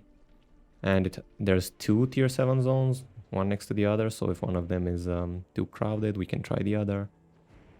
But yeah, looking at this map, I'm going to be taking this tier 7 actually. So this is where we're going next to farm for the tier 8 reaver. But again, you can basically choose any of them. Just explore and see which one has the lowest activity. If you're finding one that has too much activity, just move to a different one. And if most of them have too much activity, just know that tier 7 zones are going to be way more dangerous to farm in than tier 6 zones. So if you want to stay a bit safer, then you should continue doing the tier 6 zones farming, because if you're playing at prime time, then tier 7 zones could be very, very crowded and very, very risky because you're going to be running into much more players. But just to see as a comparison with the tier 6 zone, I'm going to be going to the tier 7 zone for the next steps. And that is until I reach tier 8. That is until I reach tier 8 Elder Reaver. And before we do that, since we have gotten quite a bit of masteries for our weapon and our armor, I'm going to see if it is worth it to upgrade to the tier 5. And I think it is, because it's going to give us a bit more item power and it's going to be a bit easier to farm monsters. So I'm going to go Battle Axe, tier 5, and keep the enchantment at 0. And let's buy this, and then the Mercenary Jacket. Let's see a comparison with tier 4.1. The tier 4.1 is much cheaper in this case, and since we don't have a lot of mastery, the better approach here is to go for this one instead of the tier 5, because they're gonna have almost the same IP. This one has 881, and if I check the tier 5 one, tier 5.0, this one has 883. So you see just how little the difference is. And I'm going to be sticking with the 4.1. The same thing we're going to do for the Mage Cowl. So let's see. This is the 4.1 we want to choose. And then Soldier Boots. This one is actually cheaper, I think. So I'm going to choose that one. And then for the Torch, it's the 4.1 for sure. And I've just upgraded all my items for very, very cheap. So the previous set was worth about 18,000 if you factor in the amount, and the new one is worth about 25,000. So it is a bit more expensive, but it's not even double the amount. So it is definitely worth to upgrade if you're feeling confident and if you have the money. So once again, check the value of your equipment and check how much you have in bank. You should have between 5 and 10 times this amount as cash before you upgrade. If you do not have this, then stick with the tier 4 armor for now, and maybe stick with the tier 6 zones until you earn a bit more cash. Because as I said, the tier 7 ones are a bit more dangerous. And let's bring some food as well. So we're gonna choose maybe some better stew. Let's see what we have at tier 6. We have the mutton stew, which is gonna increase the damage, and I'm gonna bring 3 of these with me. If you wanna be less risky, just bring 1 of these with you. It's totally fine. You don't need 3. If you're planning to stay for an hour in the black zone, then maybe you need 2 or even 3. So far we haven't brought anything for our potion slot, and at this point, if the potions aren't very expensive, it may be worth it to bring a few tier 4 poison potions. So I'm gonna bring just 4 of them, and that's gonna be enough. We're going to be using these on mobs, and it's gonna deal a few extra damage, a few extra points of damage to the mob, allowing us to take the tankier bosses down quicker, and it may be worth it to keep these for those. So yeah, that's us ready to go for the next step, and there's not really much point to upgrading the cape or the bag, because we aren't bringing that much loot back from the black zone, so just staying at tier 3 is fine. And the upgraded capes are very expensive. You can maybe upgrade to a tier 4, but there's not really much point to it. And then there's the royal capes. So for example, there is, let's show the Thetford cape. So yeah, you see these are worth almost double the entire build, so it's not worth it to upgrade to these capes, even though you would be dealing a bit extra damage as you're attacking. It's not that big of an increase that it's worth to risk that much silver for it. So just stick with a tier 3 or tier 4 basic cape. And yeah, that should be enough for us to go back to the black zone. And as I mentioned, this is me choosing the next step for the account, but at this point you have a bankroll, so if you're interested in gathering or you're interested in starting some PvP, then maybe you should skip ahead in the guide to these sections. Then maybe you should skip ahead in the guide to these sections, the one where we start gathering or doing PvP, but we still want to profit off of our premium, so I'm going to choose to get tier 8 Reaver done before we move on to different activities. And that being said, let's go to the tier 7 zone, which is Frostseep Crevasse in my case. And remember to take the invisibility shrine as you're going out. And here, as I'm going towards the zone, there is a blob on the map. Now, these are the most dangerous things you can see. As you're running through the black zone, just try to stay at least half a map or quarter a map away from these blobs, because this means there is a team of about 10 to 20 players there that are they are probably planning to go for that power core. You see, if you hover over the objective, you can see that it unlocks in 2 minutes, and they're definitely planning to get it so that they can bring it to their hideout. And as you see, somebody just died in that mass of people, so they got someone and that person is now dead. So just try to stay as far away as you can. So I'm going to circle around this blob to the north, and my destination is there, so I'm just going to try to cross the bridge at the end of the zone. But this is very dangerous territory, and at this point you see, just people are dying over and over there. So at this point I'm just trying to stay away from that fight as far away as I can. I'm very dangerously close here. You should probably try to go through here, but I'm feeling confident enough that I can get through and I can cross this bridge to go to the next zone. And try to stay away as you're running on your mount. Try to stay away from monsters, because as soon as you get tagged by one, you lose your sprinting buff, so you're going to start moving slower, and that just leaves you more exposed to being dismounted by the gankers. And thankfully this time we safely made it out, because they're interested in this core, so there's also not much point for them to chase a tier 5 player that is not worth it. It's not worth that much in silver if they kill me. And I'm already in a tier 7 zone, but this is one that is quite close to the portal, so it's only 2 zones away. But as you can see, there's already normal mobs that I could be dismounting and fighting here. So if you find any upgraded mobs, even this close to the portal zones, it is risky to try to take them on, but it's worth it. If you manage to take one of them down, you're already paying off for your set in just one mob kill. So I would say it's always worth it to risk it for upgraded mobs, and if you die, you die, that's it. Re-gear and go again. But I've already made my way and I'm only 1 zone. And here we are, actually. We have a ganker that's on my tail. So this definitely has a team with him. You see he's chasing me. And he has bear paws, so that's a ganking set. And they're trying to chase me.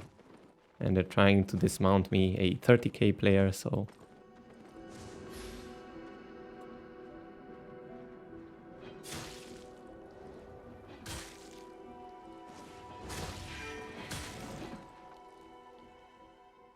And yeah, they're just wasting their time because they don't have anyone to dismount. And actually, this is a bad situation. I might get dismounted here. You see, they're chasing me down.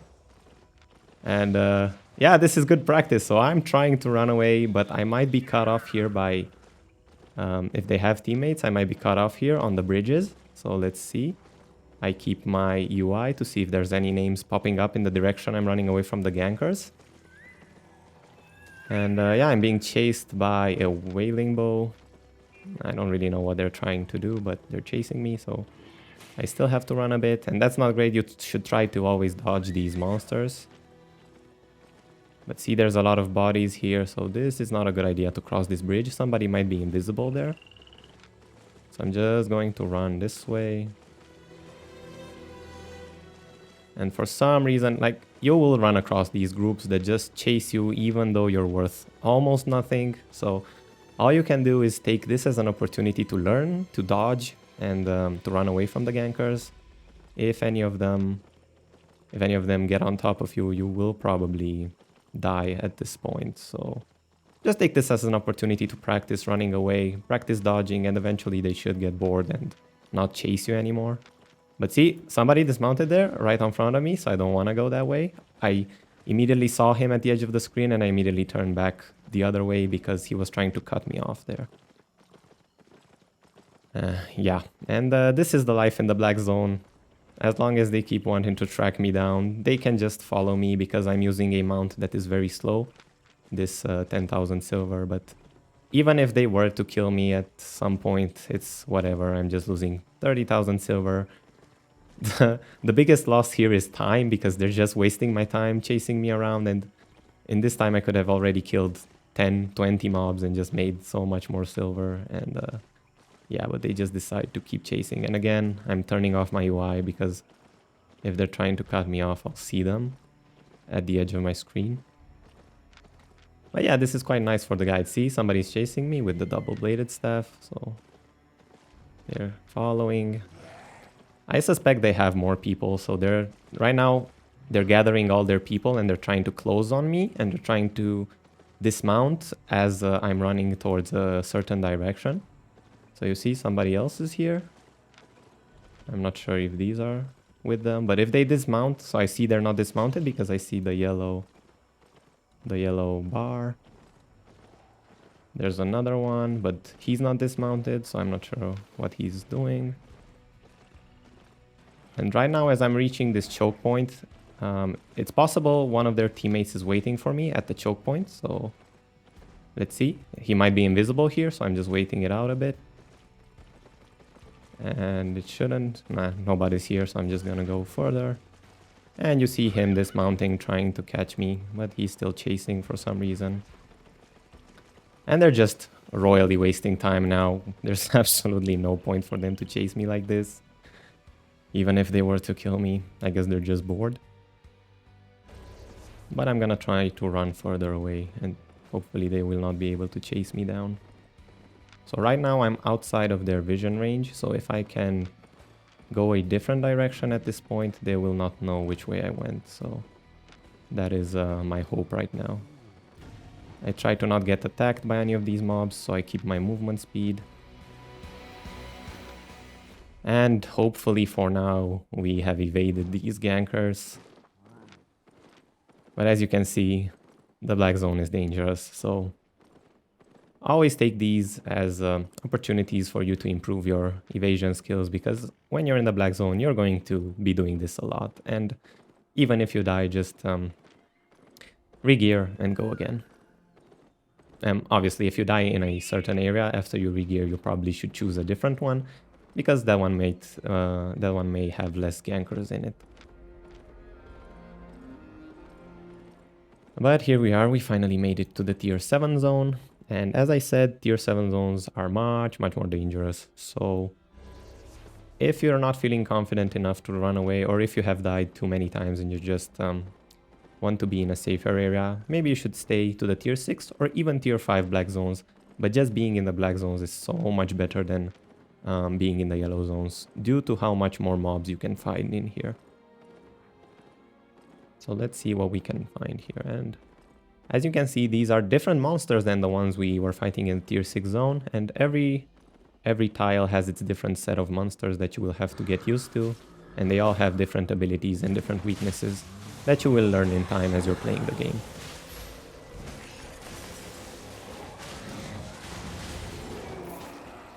But as you can see, in the tier 7 zone, one of these normal mobs is giving me 7.5 thousand fame, which is again another 50% increase over the previous 5,000 we were getting in the tier 6 zone.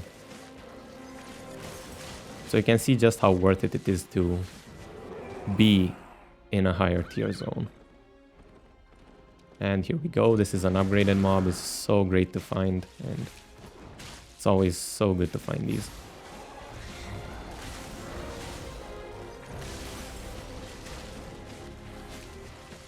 Again, try to keep your UI off. Maybe you can see players closing in from the edge of the screen. And that mob just gave me 18,000 fame and 4,000 silver, just like that. And we're lucky to find a blue Avalonian treasure zone in the tier 7 zone here. So this is probably going to give some good loot if we're lucky. Let's see. And wow, there we go, 100,000 silver, just like that. And yeah, if you do not have a lot of cash banked yet, let's say you were unlucky to die a few times by following this guide, at any point you get a bigger drop or maybe over 100,000 silver, you should just not be afraid to journey back and take this to sell to the marketplace. It will give you some extra cash to rely on, and then if you die afterwards, you have the money to replace your gear. Oh, and see somebody at the edge of my screen, and they almost got me. It took me a while to find them, but let's see. I actually want to fight this guy, so let me swap.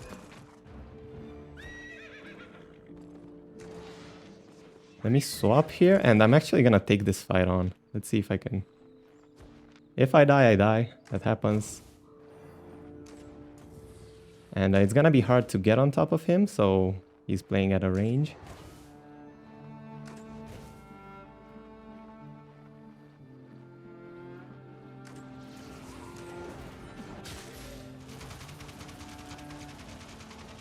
And this is very hard fight to win, so I'm just doing my best here to keep him at a distance.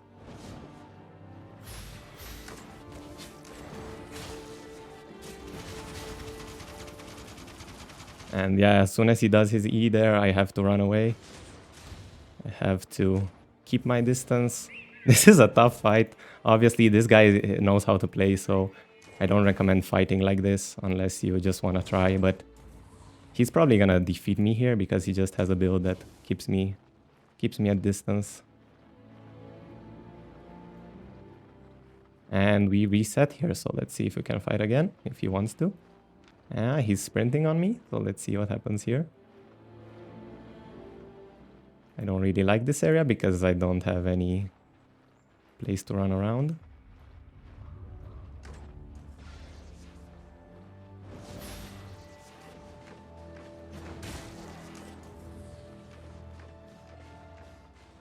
Yeah, this is a very tough fight to win.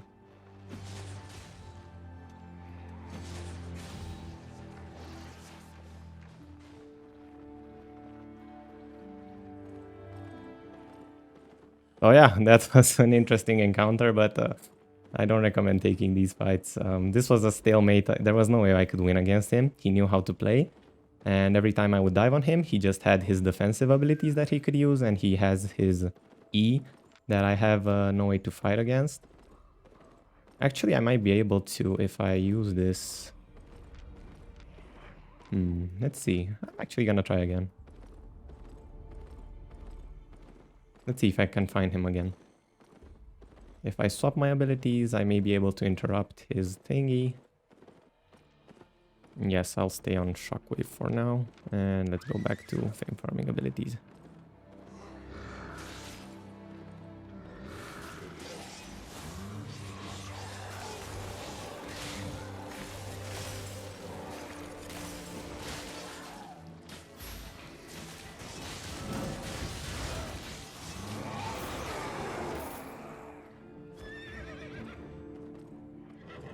Always try to gather up the mobs like that and putting them in a group, then you can take them all at once. If you're not feeling confident taking multiple mobs at once, then just take them one by one. It's not a big rush. And oh, there we have a boss, but that's gonna be very hard to take down because it has two other mobs next to it. So first off, I dismount and I have to take down these smaller ones first. So let's see. And this is not a good situation to be in. So I'm going to run. I'm going to regenerate. I took down one of the small mobs. And then I'm gonna try to take down the other upgraded one. Then I can more easily fight the circle boss. And I can use my poison here to take down the mob faster. It's gonna help me.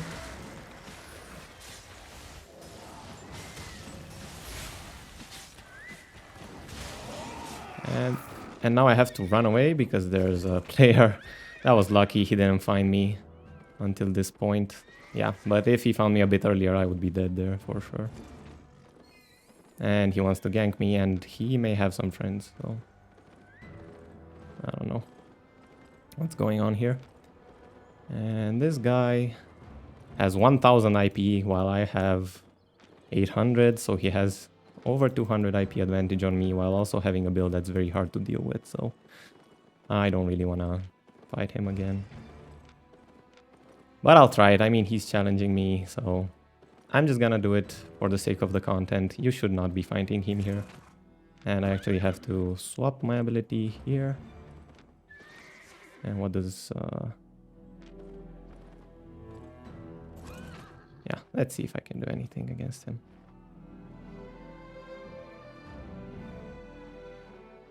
And I don't know why he's trying to bait me like this. Maybe he has some friends that are going to gank me. If he does, then I'm just going to die. So I don't really want to actually kill him if he is AFK, so I'm just going to wait.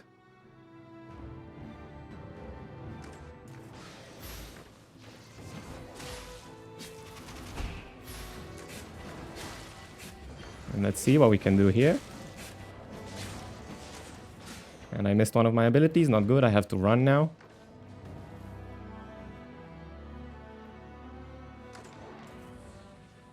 And he's going to be catching me here. I have to be very careful.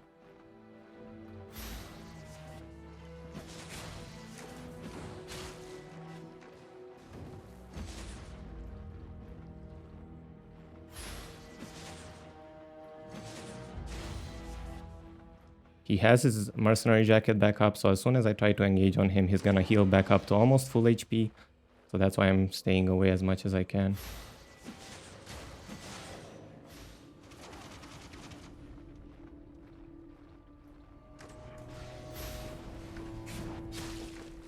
And now is the time to fight him, let's see.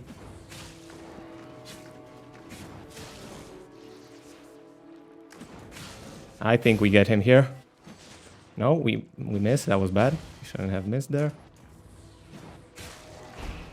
And we got him, we actually outplayed him and we get his loot, which is 200k. And yeah, we don't expect this to actually happen while doing the guide, because this guy played very well. He knew how to play his build perfectly. And the final mistake he made, he triggered his mercenary jacket right there at the end without actually healing off of it. So at that point I knew I could engage him. And you saw me keeping my distance and only engaging him when I was using my Inferno shield, which gives me a huge damage reduction buff, and also it reflects 40% of the damage I take back to him. So that is an incredible advantage to fight while you have that, that shield up. So this was just an example of how PvP goes down in the open world, but again, if you're a new player, you should be very careful when trying to take these fights on, especially because that player was 200 IP above me. So just by that, he had a huge stat advantage from the weapons and armor he was using. So just keep that in mind and be very careful when you try to take these fights on. And especially do not take these fights on if you have a lot of loot in your inventory. Wow, I'm just... Oh my god, I'm just getting so lucky with the loot I get, because this is 170,000 silver. But I mean, this just should go to show how good it can be to be farming in the open world. And you can get some really lucky drops. If you check a video on this channel where I do a 0 to hero challenge using a bow, in the first chest I open on that account, I actually get an 8.4 item that is worth over 10 million silver. So yeah, sometimes you're just lucky and you get that big ticket item that can really make your bank just skyrocket. So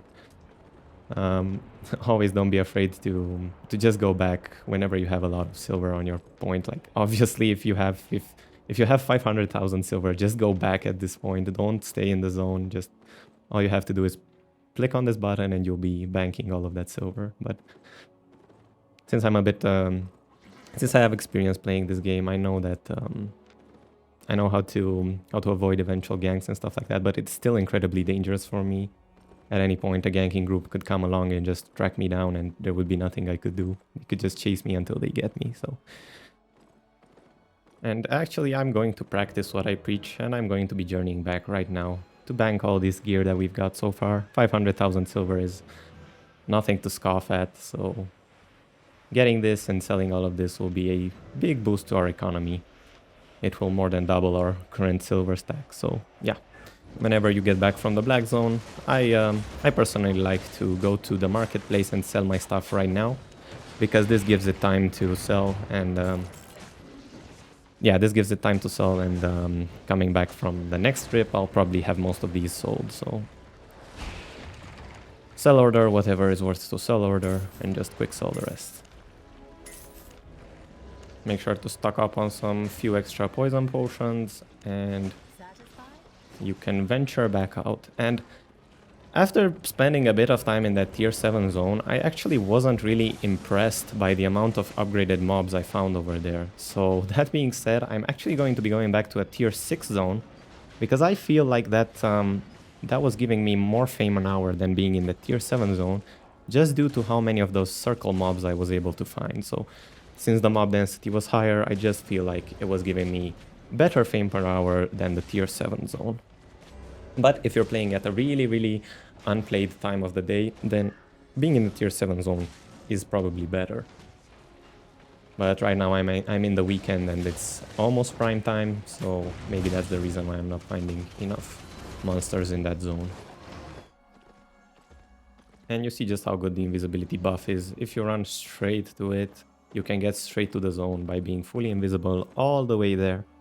So you're safe from being ganked on the road. And as soon as you want to go back, you just journey back. So that nullifies a lot of the danger in the black zone. That being said, there is a legendary core here on this map.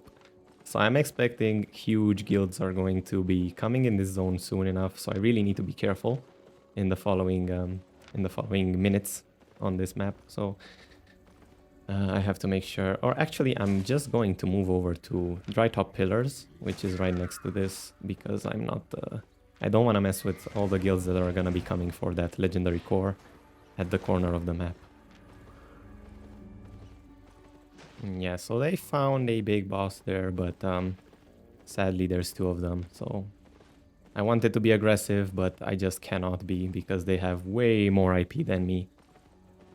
And yeah, I'll just have to concede that spiky boss. That 200,000 fame is so bad to pass on, but they were there first, so too bad. I can't really do anything. However, I might be able to take this boss. Hopefully, I am able to take it before they finish what they're doing there. But I should be able to take this down just fine.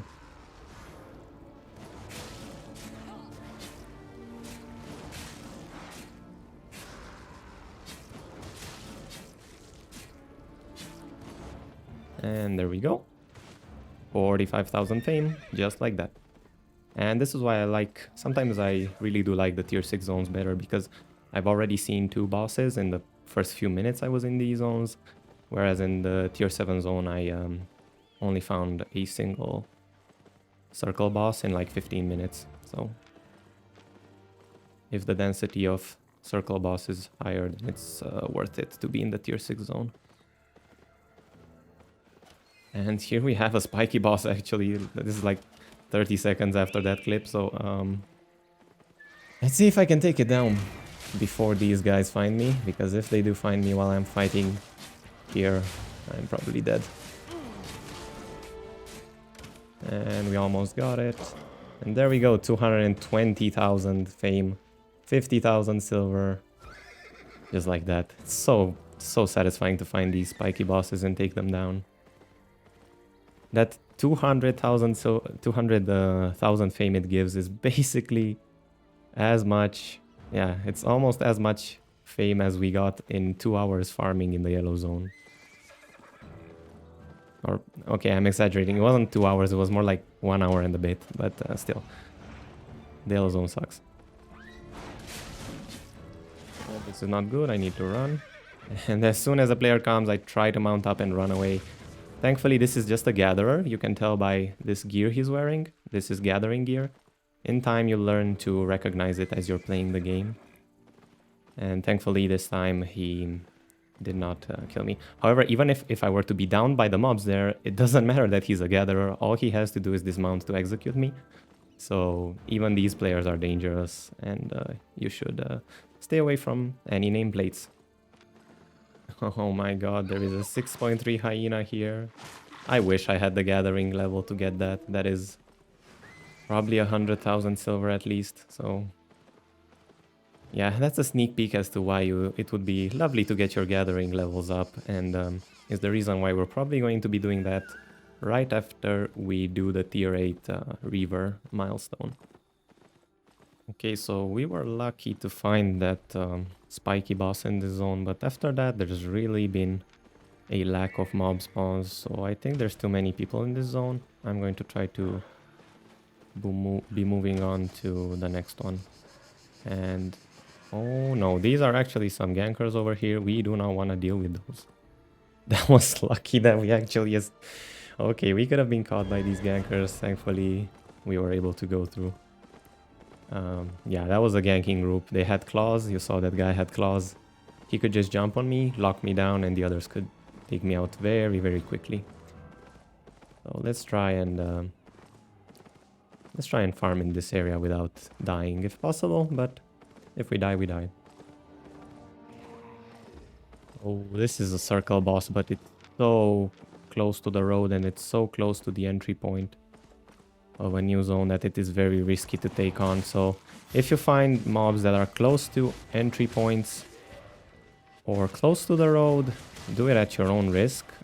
Try to take them on at your own risk, but just know that you have a much higher chance of being caught off guard while you're trying to take one of these down. Especially this undead archer one, which deals so much damage. Such a hard mob to take down. Use your poison if you have it. I forgot about it, but I managed to take it down for 70,000 fame, so the risk is worth it, but just do it. Just be aware that if you try to take these on, the mobs on right next to the entrance, you are so much more likely to die than when you are somewhere else on the map. And this is actually prime time for this zone, so hideouts that are in this zone are now attackable. Basically, if this is flashing or if you are in this time span, it means this zone is probably going to be fought over by guilds soon. So just keep that in mind. You might want to get out of the zone when it is prime time. But it also can be an opportunity for less players being here and farming. Just make sure you try to avoid the dangerous guilds that form, the groups. They're usually not going to be interested in solo players farming because they have their battles they have to fight and they just waste time on you. So you're usually safe in that sense. But yeah, just keep that in mind. And try not to run into guards of outposts like I just did, because they poison you and it really sucks. They can dismount you very, very quickly.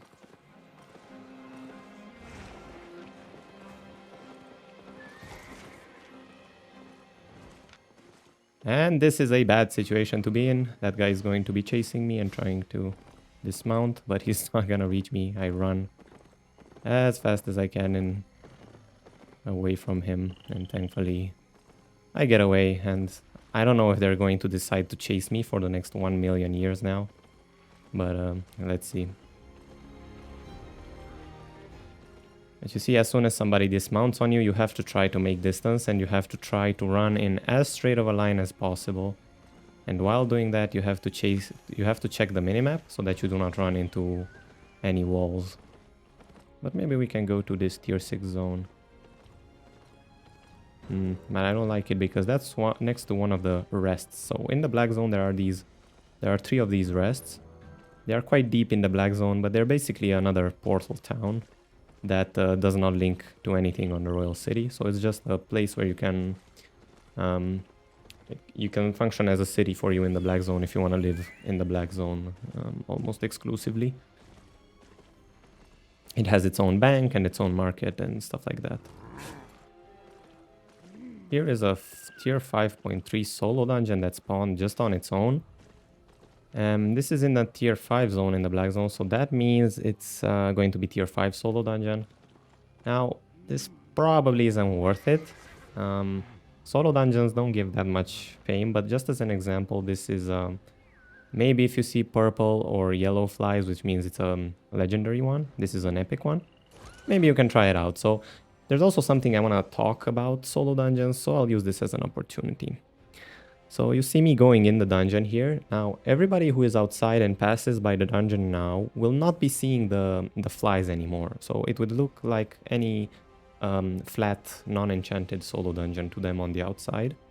And if I wait here for 90 seconds, which I can actually time by clicking log out, and then I just let this timer, so I click here, I click log out, and then I wait for this timer to reach 210.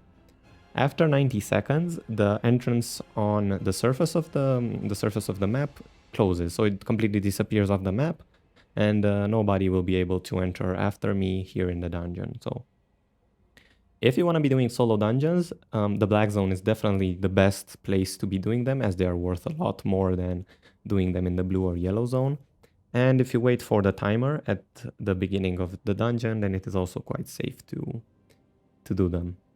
Because as soon as you reach 210 here, or 90 seconds after entry, nobody can enter. So you're completely safe to do whatever in the dungeon you want. So yeah, just as an example, I'm going to be showing this 5.3 solo dungeon. This is basically equivalent to a tier 8 solo dungeon. So there is a viable option to doing these dungeons, and it is to go to a tier 8 tile on the map. For example, White Peak Tundra here, which is tier 8. And then just doing them. However, I would recommend you only do them if you reach tier 8 reaver. So for now, the highest dungeon I recommend you to enter is tier 7, because you only have the reaver level for a tier 7 dungeon.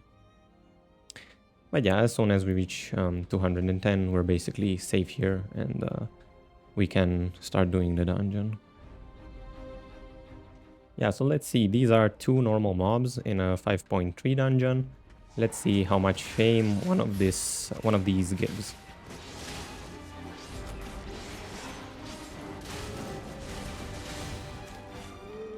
So one of them gives 2.5k and the other 2.5k. So in a 5.3 dungeon is basically a bit more than half the fame the above ground mobs in a tier 5 zone give. So I would definitely still recommend you do fame farming in the open world. However, if you feel a bit stressed out by always having to be on guard while playing in the open world and watching out for gankers and stuff, this is a decent second place activity to do for fame farming while you want to chill. Maybe you want to watch some show on a second monitor, or just watch YouTube on the side. And this is a very safe and very chill activity you can do that also gives a lot of fame without being dangerous. And just as a tip, make sure you do clear all the mobs in the dungeon, because otherwise when you reach the end of the dungeon, you will not be able to open the chest at the end. So you cannot skip mobs in Albion. You can skip a few, like 5 for the entire dungeon floor, but otherwise if you do not clear the mobs, you won't be able to open the final loot box. And here we have a side chest, so this is a chest before the final boss. About 30k silver, so already paid off for our set. If you always think about the loot you get, as in how many sets was that, then again is a good reminder as to why you shouldn't be scared of dying in the black zone. And I have some energy issues while doing this run, so I'm gonna swap the ability on my helmet to this energy regain ability that I can use anytime I want, and it will basically fill up my energy bar. So this is very good to use while doing solo dungeons if you're having energy issues, and with this build you're gonna be having them if you're clearing fast. So here I am going to use it, and you see just how quickly the energy goes back up. And as soon as I need it, I'll be using it. And these rewards are that good in this dungeon. So, I mean, they're not amazing, but they're better than average because it is a 5.3. So yeah, if you've come across upgraded solo dungeons while doing open world activities, you might consider taking them and consider them as a break from the stressful open world farming. And if they're upgraded like at least to tier 8 equivalent, which is 5.3 or 6.2, 7.1, or flat tier 8, then I would consider that the beginning point where they are actually worth starting to do. Anything lower than that is probably waste of time, and you shouldn't be doing. I'm not sure if it's legendary or epic. It might be an epic chest, so we'll see. Let's defeat the boss and see what happens. And I can start with a poison potion and then just unleash all my abilities. Wait for 3 stacks, and then I use my E twice. And you see just how good this build is at clearing solo, because I'm at full HP after defeating the boss. So this is an epic chest. Let's see what we get. And that's a decent amount, 130,000 for a rare chest. I think on average you should expect a little bit more from an epic chest, but hey, that's just 4 sets, right? I just got 4 sets back just by doing this dungeon, so I think that's a good point to journey back and bank all of our stuff.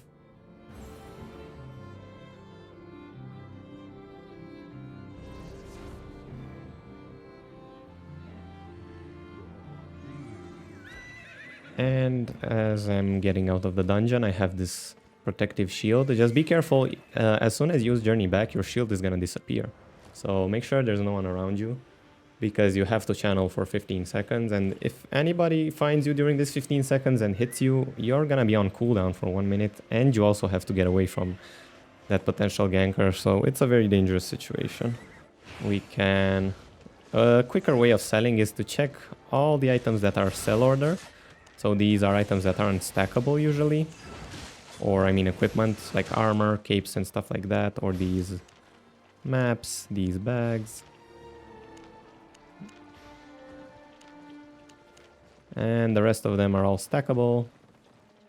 Actually the tomes are probably sell order as well, and then the rest of them we can quick sell. And everything is instantly sold. That is a much quicker way of doing it. And let's restock on supplies for tier 6 stews. We can get, let's say, 5 of them. Again, you don't have to get that many, you can get 1 or 2, it's fine. And then tier 4 poison potions. Like 5 of them is fine. And back out we go. And make sure you also repair your gear. I don't think I repaired it in quite a while, so that's that. If your gear gets damaged, the item power is gonna go down, so you don't want that to happen. Especially if you get downed a lot. If you get downed, your gear destroys pretty quickly, so keep an eye out on that. And then we can go back outside. I actually haven't explained these yet, but these chests you can see on the map are unlockable deposits. So if you ever want to buy one of these, all you have to do is go to the Manage tab and you can buy a tab from there for 250,000 silver. I don't recommend using these. I think these are pretty obsolete as content. It can be helpful if you want to play in a certain zone of the black zone a lot and you just want to have a quick way to deposit your loot. Let's say I kill a monster around here and I want to deposit my loot right there. Well, I can do that, but then I'll have to carry it back to the city somehow at some point. So at some point I'll have to risk the items anyway, so I personally just prefer to take every run, go back to the city, and then I can deposit my stuff there. And yeah, you saw that? That is a player who just triggered invisibility right as I was running towards it, I think. So I'm gonna go over here to see if I can actually scout him out, because he is sitting right there trying to gank me, as you see, and he's gonna run towards me. And he probably has a lot of friends, so it's not a good idea for me to linger around here. And I'm actually being cornered. So let's run as fast as we can. And I think this is the first time we're actually gonna die here. There's no way I can escape this.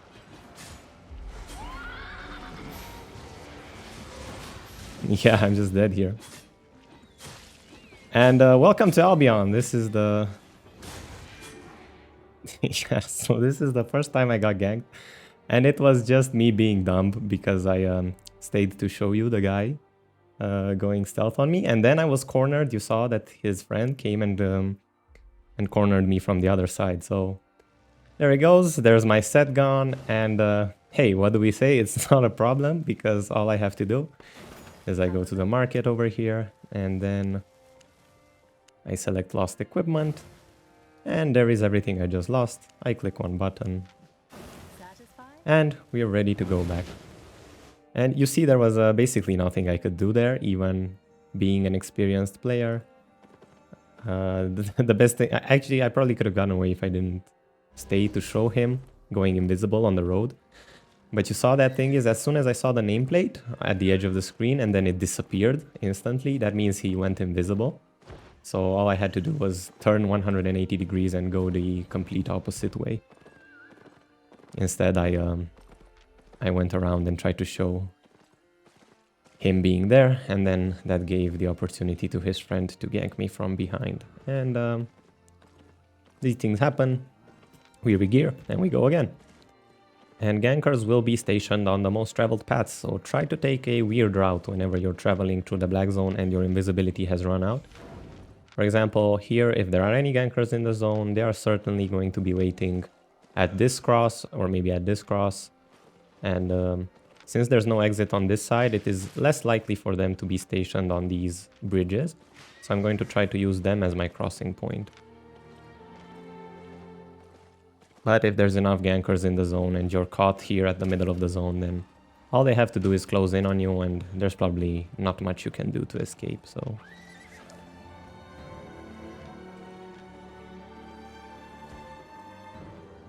Oh wow, we actually have somebody went in the solo dungeon here, so I'm curious if... I'm gonna try to dive this person here. Let's go with combat gear. I don't recommend doing this unless you want to do some PvP, but let's see. Let's see what happens. I don't have the greatest... Let's go for the interrupt in case we need it. And let's go inside. Let's see what happens here.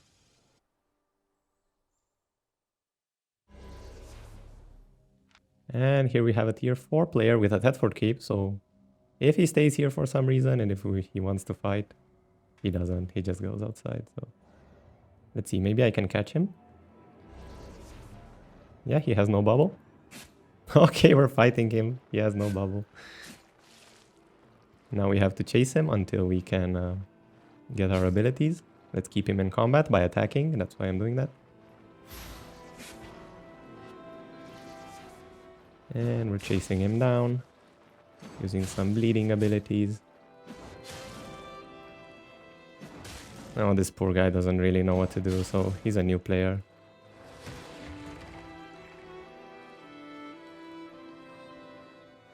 I'll just let him live. Alright, so sadly, after that encounter, I just let him live because it's...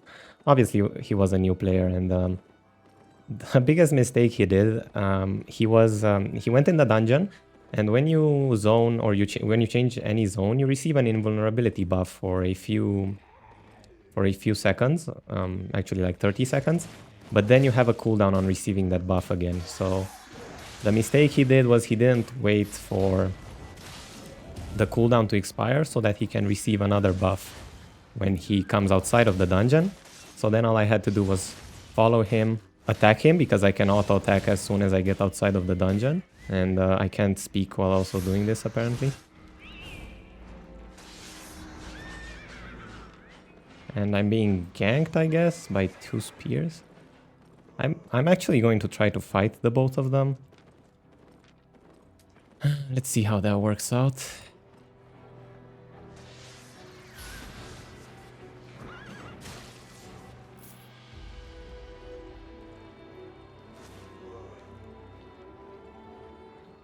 And I'm going to execute him. And I'm going to also take this guy down.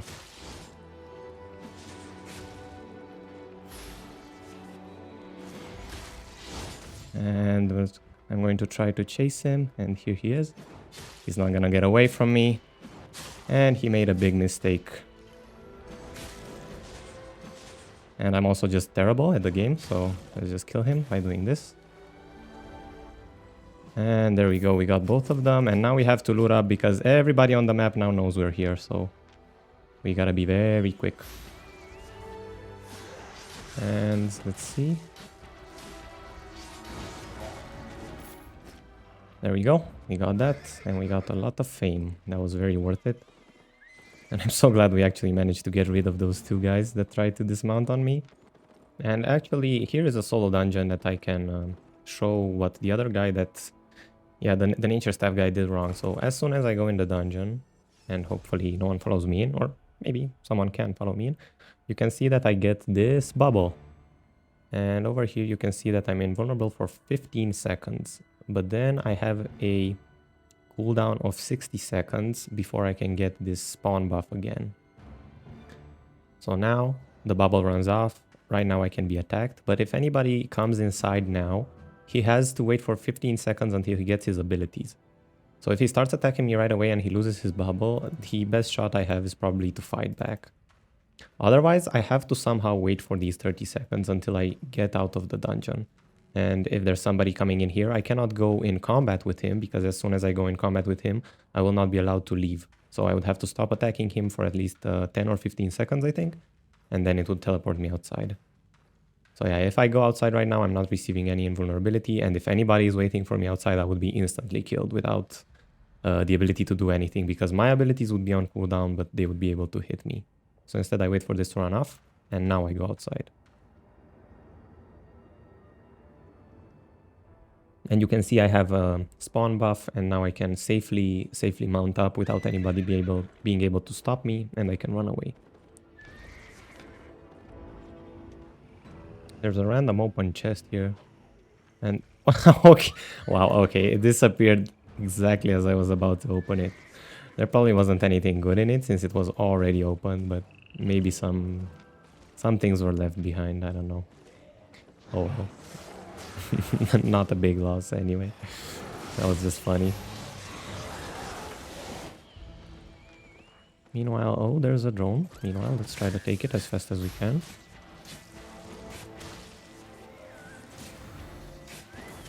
Oh, there are so many upgraded mobs. Oh my god, that's a big drop. We just got an artifact, I think. Yes, for the Holofall, and it's 200k. That's a very, very good drop, so always worth it to go for these drones whenever you see one.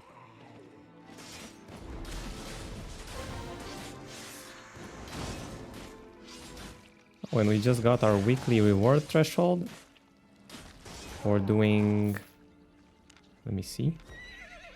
Yay, so for getting 5,000 might, we have received 2,000 extra favor. That's awesome.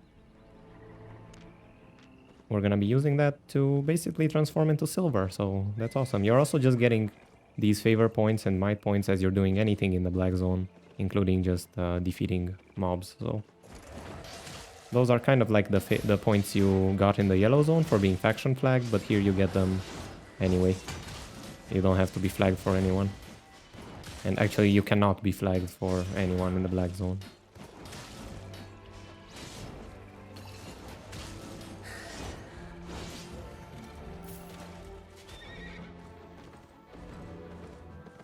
Alright, and we're in a tier 7 now. Let's see if we can find something here.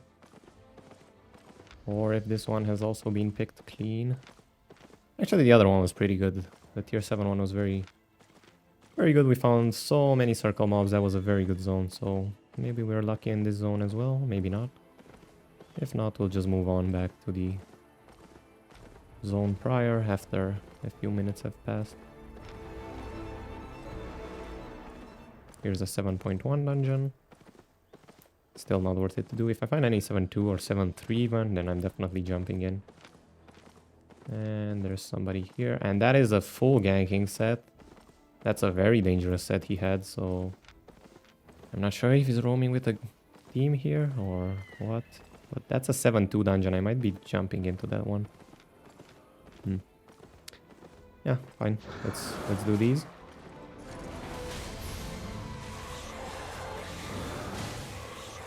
Just run around.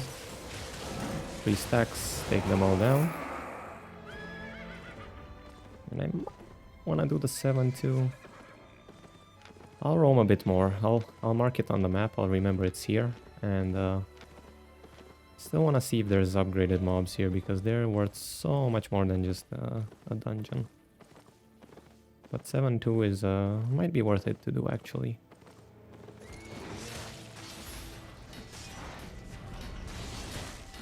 And we have to get back up because there's somebody here.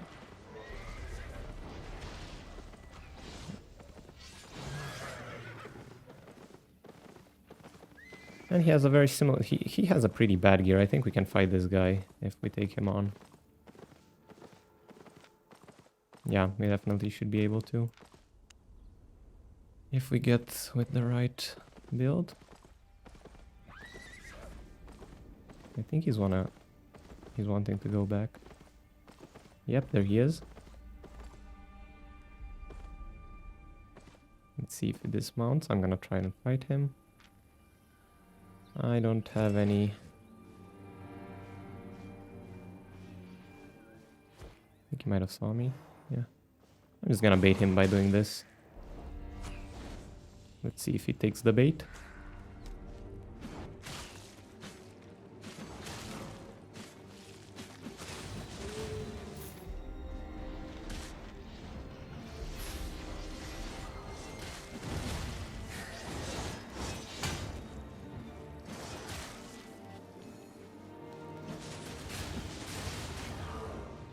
I think he's dead here. Yeah, he's pretty dead here.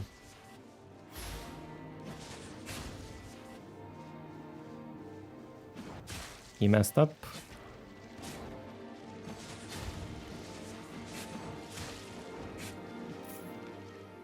And we take his stuff and move on. This is, again,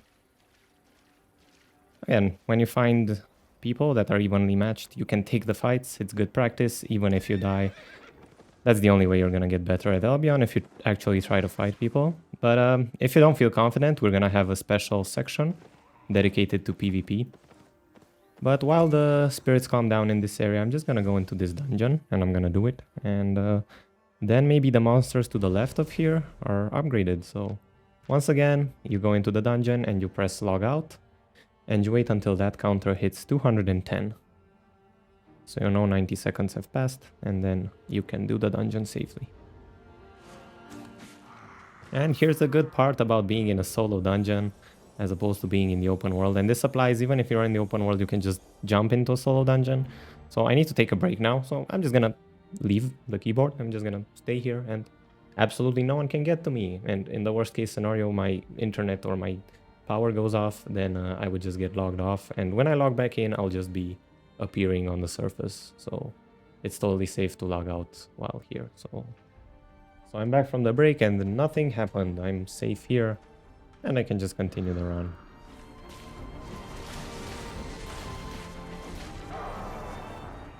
And what's the loot for the 7.1? And it's pretty bad. So yeah, this is why solo dungeons aren't the greatest, but they're pretty chill to do, so do them at your own pace. Okay, I'll do them. Oh, what do I see there? I'm going straight for it. I'm going straight for the spiky mob. We have to take it down now. There we go, we got it. 300,000 fame. 300,000 fames. Ours. That's so good. That's so much fame.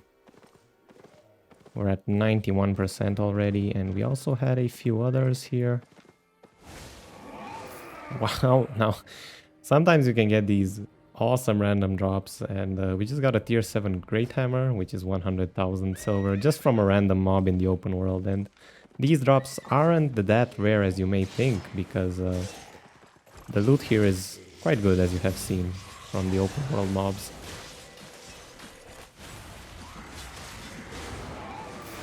And there we go, that's it. We are done. We have unlocked tier 8 Reaver. We can now be effective against any monster in the game, and this marks a very important milestone in your journey in Albion, because this unlocks being able to efficiently do some other types of content like the Roads of Avalon or the Mists. These are gonna come later down the road when we will be resuming our PvE content. But for now, let's do just one last check, just in case there is a spiky mob. And actually, there is a circle mob here, so I'm gonna do it. I'm gonna take this one as well. Why not?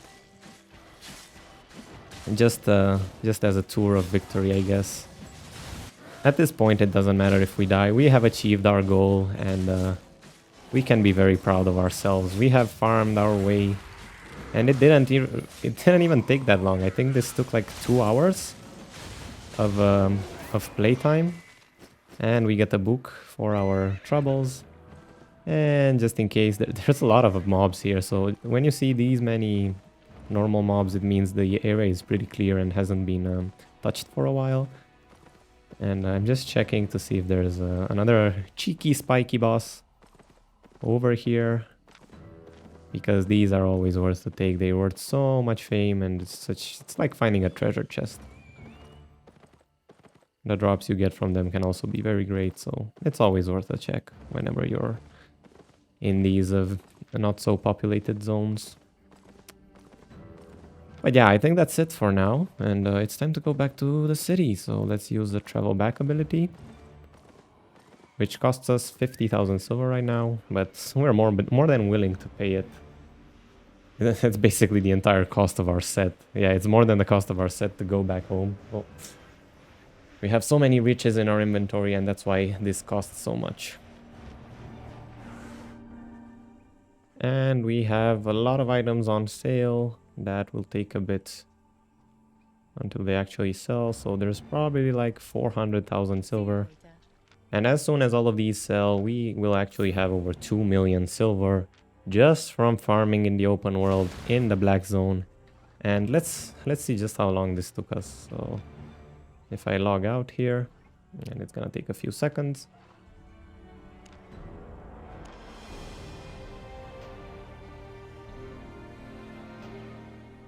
If I log out here and I check the playtime, it is a bit over 9 hours, and I think it's there's like 1 hour of AFK in there. So this took about 8 hours. 8 hours of playtime from creation until we got Elder Reaver, and let's just check how many specs we have gotten in that time. So looking at the masteries, we have surpassed the 60 level threshold, which means we can now wear tier 7 battle axes if we wish to. However, I do not recommend it. I don't recommend going out in the black zone with tier 7 gear, not at all, because it's going to be very expensive and you're going to spend like 400,000 silver for every set. And our specialization is at 40, which means if we look at our battle axe item power, just from the specs we have plus 100 bonus. So it is as if we have an entire tier of power since we started our character. It's like we have a 5.1. And yeah, you are now ready to venture forth and do some different activities. This, I think, is the best way to start your Albion career, by doing PvE and unlocking tier 8 reaver, because this just unlocks so many things to be done efficiently for you.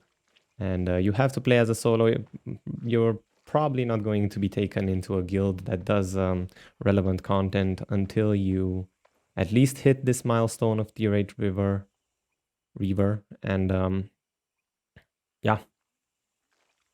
So what's the next steps? The next steps is we're gonna be actually taking a break from PvE content, and for this this part of the guide, this is done. This was our goal. We reached Elder Reaver, and next up we're gonna be taking advantage of the fact that we still have 3 days of premium, actually probably 2 days because I'll be off for today, and we are going to be starting our gathering. So if you're excited for that part of Albion, if you want to be more economically oriented than in combat, then we can now safely start our gathering arc. So I'll see you next time.